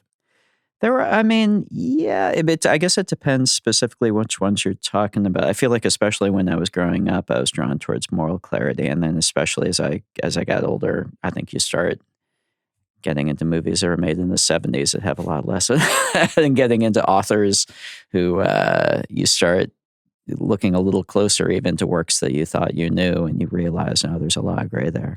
But with, I don't know, I mean, murder mysteries, and very specifically kind of the whodunit genre, although there's a lot of different gradations of that. I think they do tend to, like, I think the word cozy, when people describe these, it's not necessarily because of firesides and because of warm dens. I think that I think it has more to do with the fact that they do always kind of neatly tie up at the end. Usually. I mean, Christie did some books where they didn't, or where they tie up in a way that, like, I think her best book, And Then There Were None, it does very much tie up at the end, but in a morally a way that leaves a lot of odd questions in the reader's lap in terms of how they want to parse the moral outcome of it all. So anyway, but I do think it's an inherent, it is a form that kind of, the promise of the premise is that there will be kind of a button put on at the end in terms of the moral conclusion. I'm personally very interested in the dissolution of religious practice generationally in America especially. And I think that people use that as a cudgel to make arguments about why things are one way or another. But there's no denying that, like, I was raised in the Catholic Church. It sounds like you were as well. I wasn't raised Catholic. I was raised Protestant, evangelical. Okay. But it's not just that I was, I don't know how it was for you. For me, it wasn't just that I was like taken to church a lot when I was a kid. I was up through my mid-20s. I was very personally Christian, and just, it was really, a big part of my identity. It was how I framed the world through a very personal relationship with Christ. And I'm not a believer anymore, but for that period of my life, it was a really personal thing. But yeah, sorry. Well, no, I'm interested in that. I'm also not a believer anymore, and I think that for me personally, it was this idea of logic and practicality winning out over something that he couldn't grasp. Right. Everybody has different reasons for losing it or moving away from it, or even just, I find a lot of people actually just kind of put it on the bench and then come back to it at a later stage in their life. Yeah, that happens. Yeah. And so I'm kind of wondering, like, maybe with that, you don't have to be too personal, but I'm curious just about, like, your journey with it. And then the idea of saying, like, I'm moving on from this, but then what in your life now made you confront it again or think about these ideas and plug it into this world that is such a very fun world, that has been like this incredible boon of success for you personally. Yeah. That is like the thing you're known for now. Yeah. And now you're like using it to channel something that is very complex. Yeah. Yeah. Which was part of the appeal of it. I mean, I think that, there's a lot to unpack in what you just said. let's go back a couple sentences. Let's start with starting with kind of the notion of reason or logic kind of way. I mean, for me, I don't know that I would frame my kind of moving away from faith and no longer being a believer as, for me, it was less kind of, although that was an element of it, just literally losing my belief in the reality of the thing that I had believed in up till then. But I also didn't have any. I think probably because I don't know. I made my second movie. I made The Brothers Bloom was kind of in a very oblique way, sort of very much about this. It's what I was going through when when I was writing it. It was very much about the notion of how you frame the world around you, and more than anything else, more than some kind of tangible belief in the supernatural or belief in an afterlife or any of the things that people think faith centers on. For me, what my faith was a lens through which I viewed everything in the world. Everything in the world got filtered through that lens. And it was I don't mean this to belittle it at all when I say it was a narrative framing device, because I think that we can't survive in this world without a narrative framing device. To me, that's just being alive, is an active storytelling where you take in the raw world around you and then you figure out how you're going to tell it back to yourself. And that's totally what Judeo-Christian faith does, is it tells stories to communicate ideas, right? Yeah, and Christ communicating through parables, and in the larger sense, that's also what, every philosophy does. That's what, modern society does. That's what, I think that's just, it's so central to our experience, to what our existence is as a human being, and how we, how we make sense of this insane world that we're floating in the middle of space. So anyway, all to say that for me, I don't think I ever had the sense that I was kind of shedding this illusion of faith in order to find some raw truth of the actual logical, real universe or something. For me, it was more drifting away, and I no longer believe in this. And it actually created kind of a crisis in my 20s of realizing I needed to find another thing to frame the world through, So using it in this film and in this world, and I'm sure you're getting this quite a bit, but the movie kind of hides Benoit Blanc. Like, this really does become the story of this priest and Josh's character. And I'm curious about that decision, and also maybe what that reflects about the kind of movie that you wanted to make. Obviously, Benoit Blanc comes into the movie at a certain point and is important to the film. I promise Daniel Craig is in this movie. He's in the movie.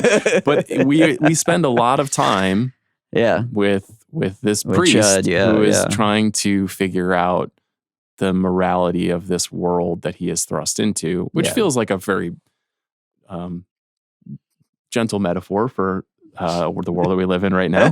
I assume that's what you were aiming for. Yeah, it's funny that this in a way, this kind of has a much more traditional murder mystery structure to it. This is the way most murder mystery books work. Is first act is you set up all the characters, you kind of get a very good idea of who's going to get bumped off. They get bumped off, and then the detective shows up to solve it. And so I had actually kind of done narrative backflips in the first two movies to not have it structured that way.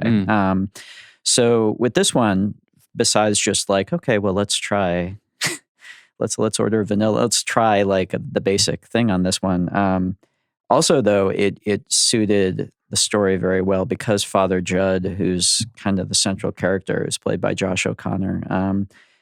Because the movie is about things that are a little bit more complicated and require and also things that are very personal and important to me, and I didn't want to shorthand them in a way that would feel reductive or didactic. I wanted to take the time to kind of actually explore the complexity of of the conflict of Father Judd in this world.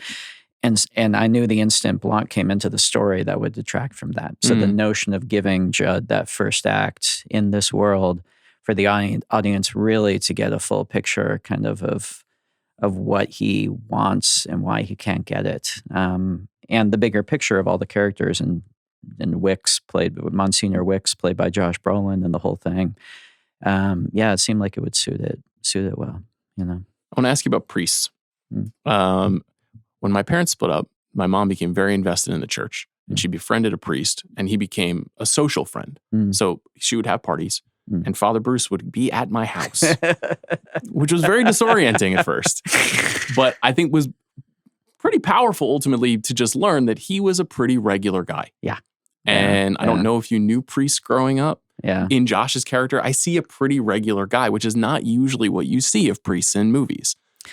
So, like I said, growing up evangelical Protestant, that meant growing up in youth groups. And that meant that, it's funny, I was just reminiscing the other day with like someone I met who was in a youth group kid also. And it's a very distinct vibe. Yes. And it's, My wife was a youth group kid as well. there you go. Yeah, All right, yeah. there you go. So, I mean, and it's a thing where like, the youth pastor, who's maybe the equivalent of a priest, but is kind of just with an acoustic guitar, just like strumming. Yeah. Come on, man. That's a very, very recognizable guy. Let's get real. Let's talk about your walk with Christ. Come on, let's talk. And so, regular guy up the wazoo, where I come from.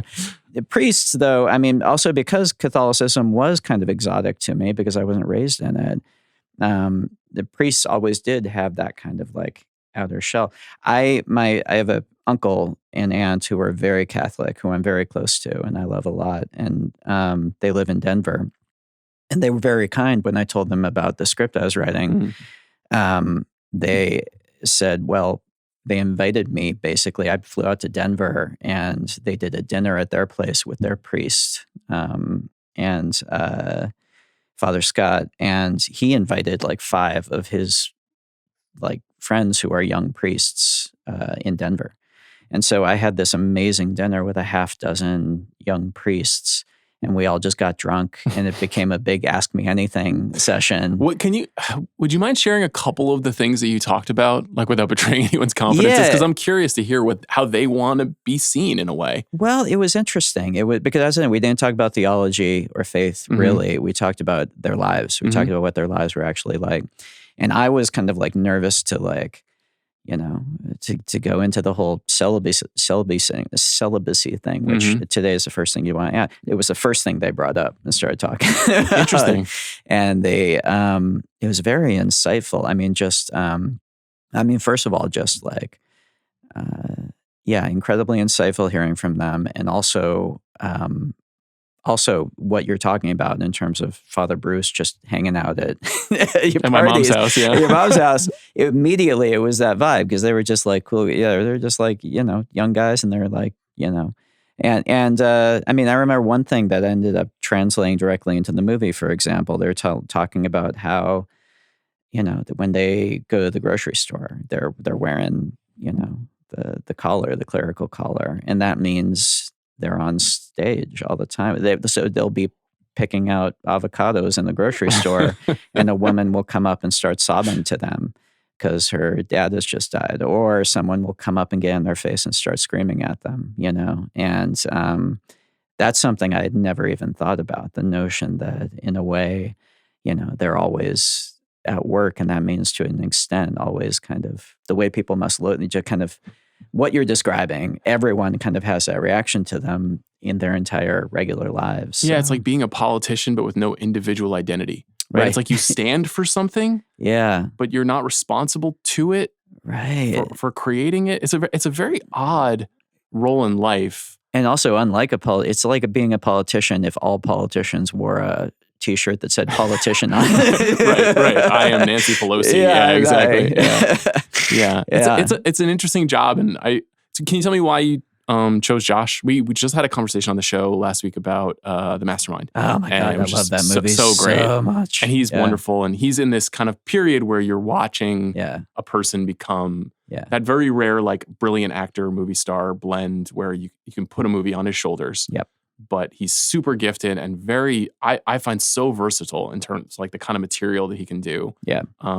Maybe just tell me like why you chose him, what you'd seen him in that you liked. Yeah, so I hadn't been familiar with him. I mean, I'd seen him in The Crown, I guess, but Daniel actually knew him through Luca. And so they screened Challengers for us before it came out. And I mean, it was my favorite movie of that year. I love that movie. So good. And he just like popped off the screen. But then I saw La Chimera, which is such a different, almost the polar opposite performance. And he was equally as truthful and magnetic in that. And I was just like, oh my God, I think this guy can do anything.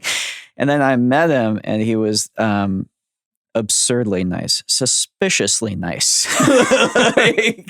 like you almost can't believe a guy is that cool. And I just thought, I want to work with this guy. I want to be on set with this guy. And we caught him at a great time. I bet if we had gone to him today, we wouldn't have gotten him because he's in everything at this point. He's in so much stuff. He's like working with Spielberg and like Joe Cohen. He's like, he's so busy. So, but rightfully so. I am really excited to see, over the next 5, 10, however many years, how he develops, because I think he's the full package. I think he can do it all. Yeah.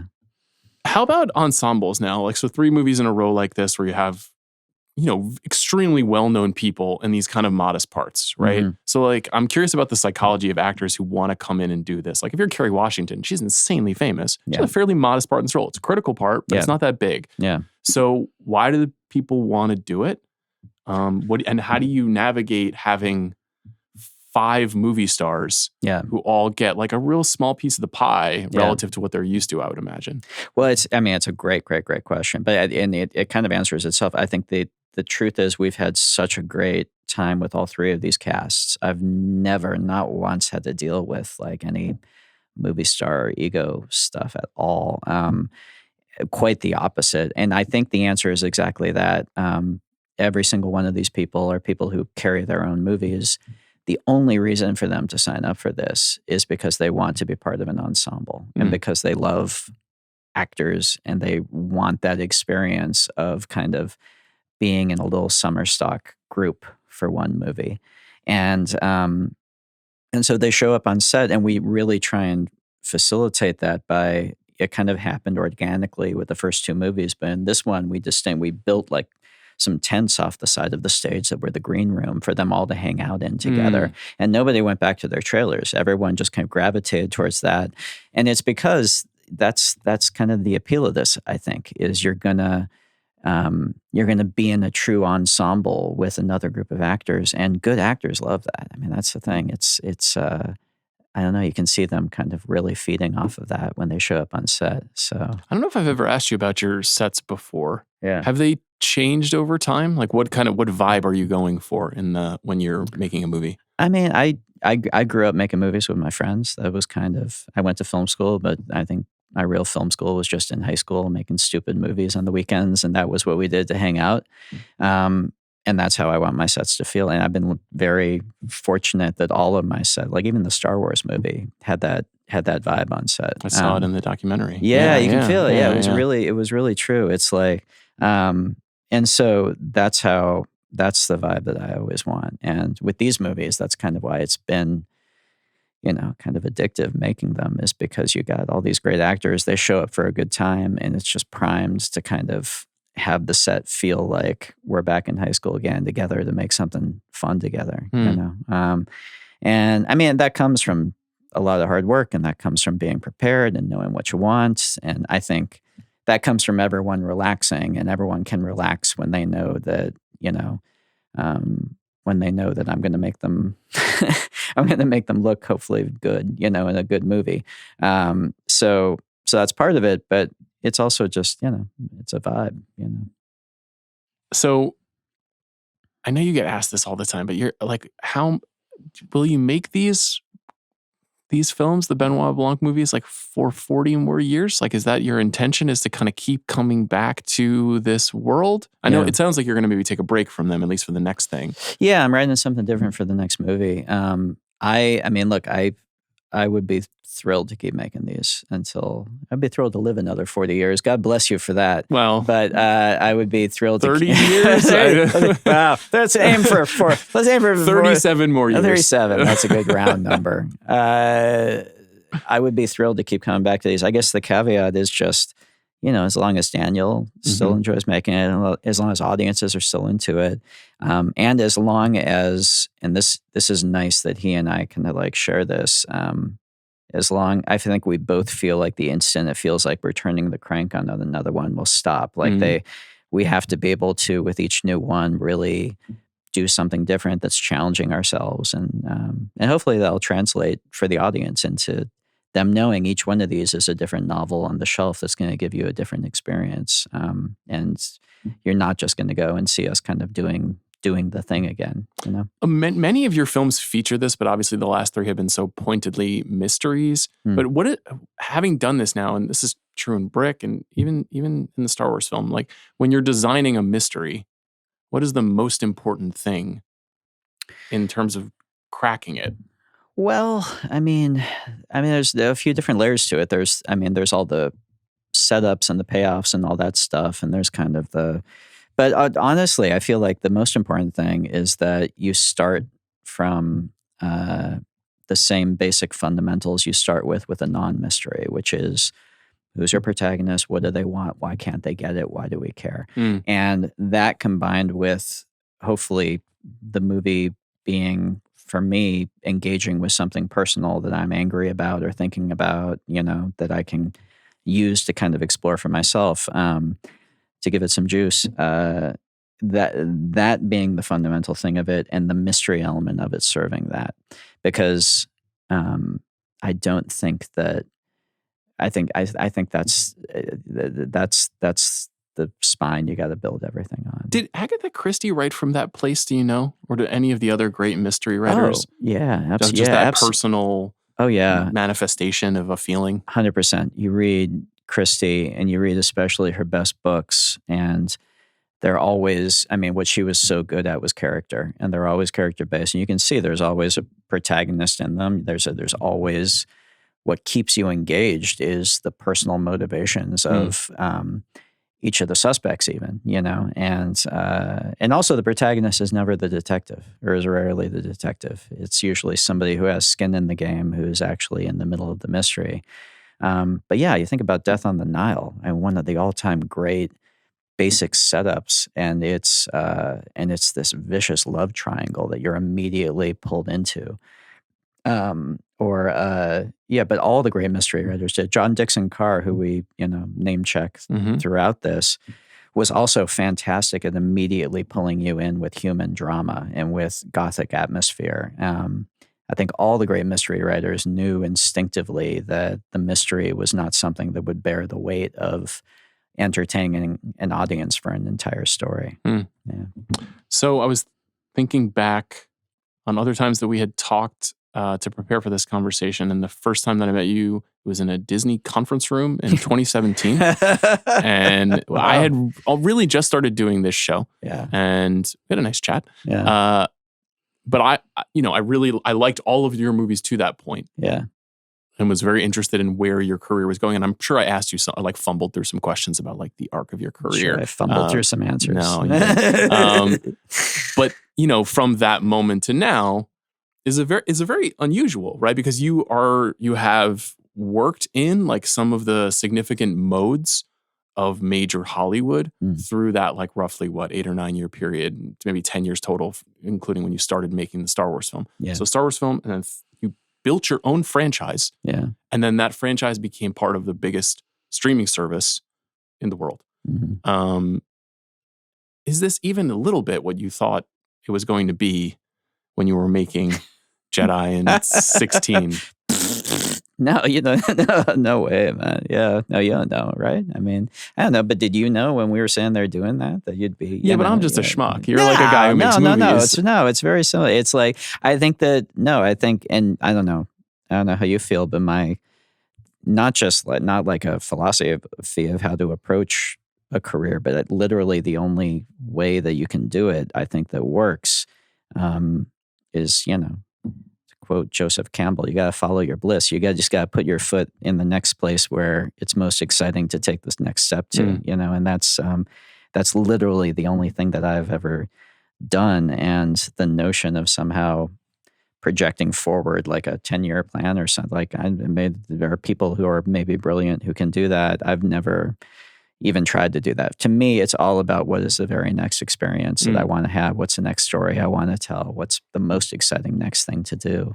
And so it's really not looking much further than the next step with each one of these. Yeah. I wanted to ask you about T Street, because it's another thing that I don't think was happening in 2017. No, I think we started it right around or right after there. Yeah. I really, the impression I get is that you're trying to identify first-time or early filmmakers or independent filmmakers and give them a little bit more of a boost. Yeah.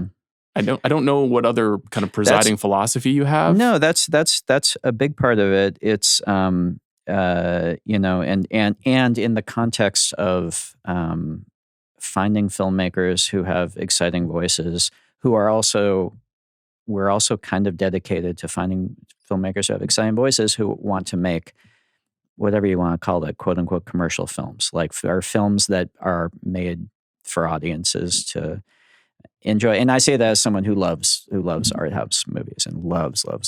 And some of my favorite films every year are always weird art house movies. We're kind of dedicated to, okay, let's find voices that are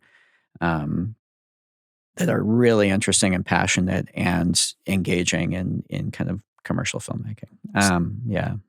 How are you finding that? Because like you've had pretty good success. You got an Academy Award-winning film on the roster, right? Like in Court, and Chloe Doman was on the show. Fair and Play. Snack Shack, one of our favorites from last year. Like some really good movies. Yeah. But those kinds of films are very challenged, like to get in front of audiences right now. We talk about it every week, probably too much. But how do you think about that phase of the business in terms of getting movies in front of people? Well, it's a challenge, and in terms of how we do it, I should also say I'm, my producer Ron Bergman, and then our producing team at T Street is really they're the ones who do it. I get to be the cool uncle on these projects. It's not like I'm in there reading 1,000 scripts. I'm doing my own movies and I get to check in. So all the credit to them. It is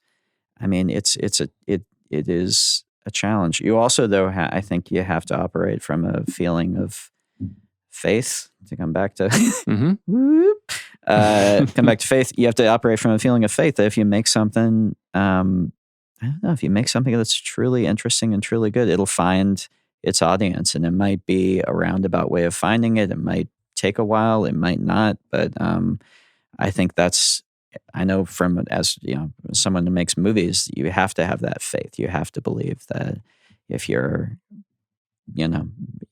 making something that is good and entertaining and truly interesting and passionate and all those things, the people who need to see it are going to see it, What's your favorite phase of filmmaking at this point? Everything but writing. Okay. Are you writing right now? Yes. Even writing's great. Anyone who writes, you know what I'm talking about. Yeah, I love having written. Yeah. But I love it all. And prep is a pain in the ass. But you got to do it. I mean, prep is where the movie's made. But I love shooting. I feel there's no place I feel more comfortable in the world than on one of my own sets while we're shooting. It's bliss. I love editing. I love the editing process. I love the post process where all the technicians come in and start just what the last 3% of the process does to make it feel like an actual movie is always magic to me every single time. And I love actually the phase with Wake Up Dead Man that we're in. I love showing the movie and releasing it and having conversations about it and taking it around to audiences at festivals. And so I don't know, man. I feel really blessed and lucky to be able to do what I do.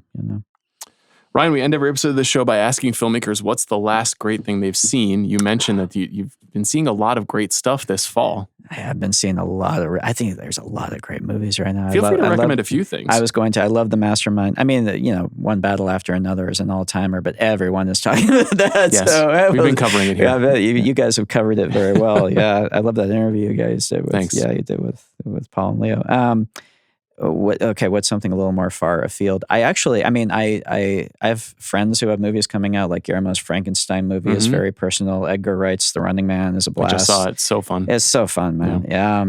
And there's a movie that I don't know when it's coming out. I don't know if it's coming out until the beginning of next year or if it's this fall, but there's a movie called Pillion that I saw. You see it? Yes, I saw it at Telluride. I saw it at Telluride. Yeah. It was so funny and sweet. So good. Yeah. And just like a great relationship drama. Can you describe it a little bit for the audience?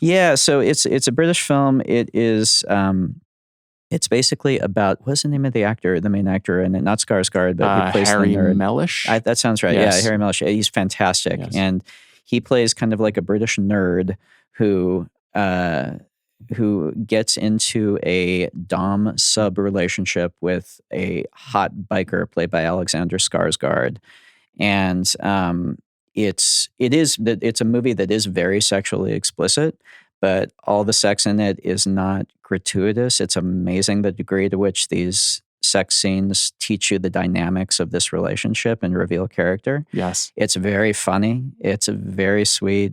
It's very human, and I think just a really beautiful relationship love story. And it's the director who I wasn't familiar with. He's made shorts, but this is his first feature. And I'm forgetting his name. He was fantastic. I think he's Harry Leighton. Is that his name? Yeah, that sounds right. Okay. It was a really talented guy because it's a really, really good movie. I love that recommendation. I love that movie too. Yeah. Rian Johnson, nice to see you. Awesome. Thank you for doing this. Thanks for having me, man. I appreciate it.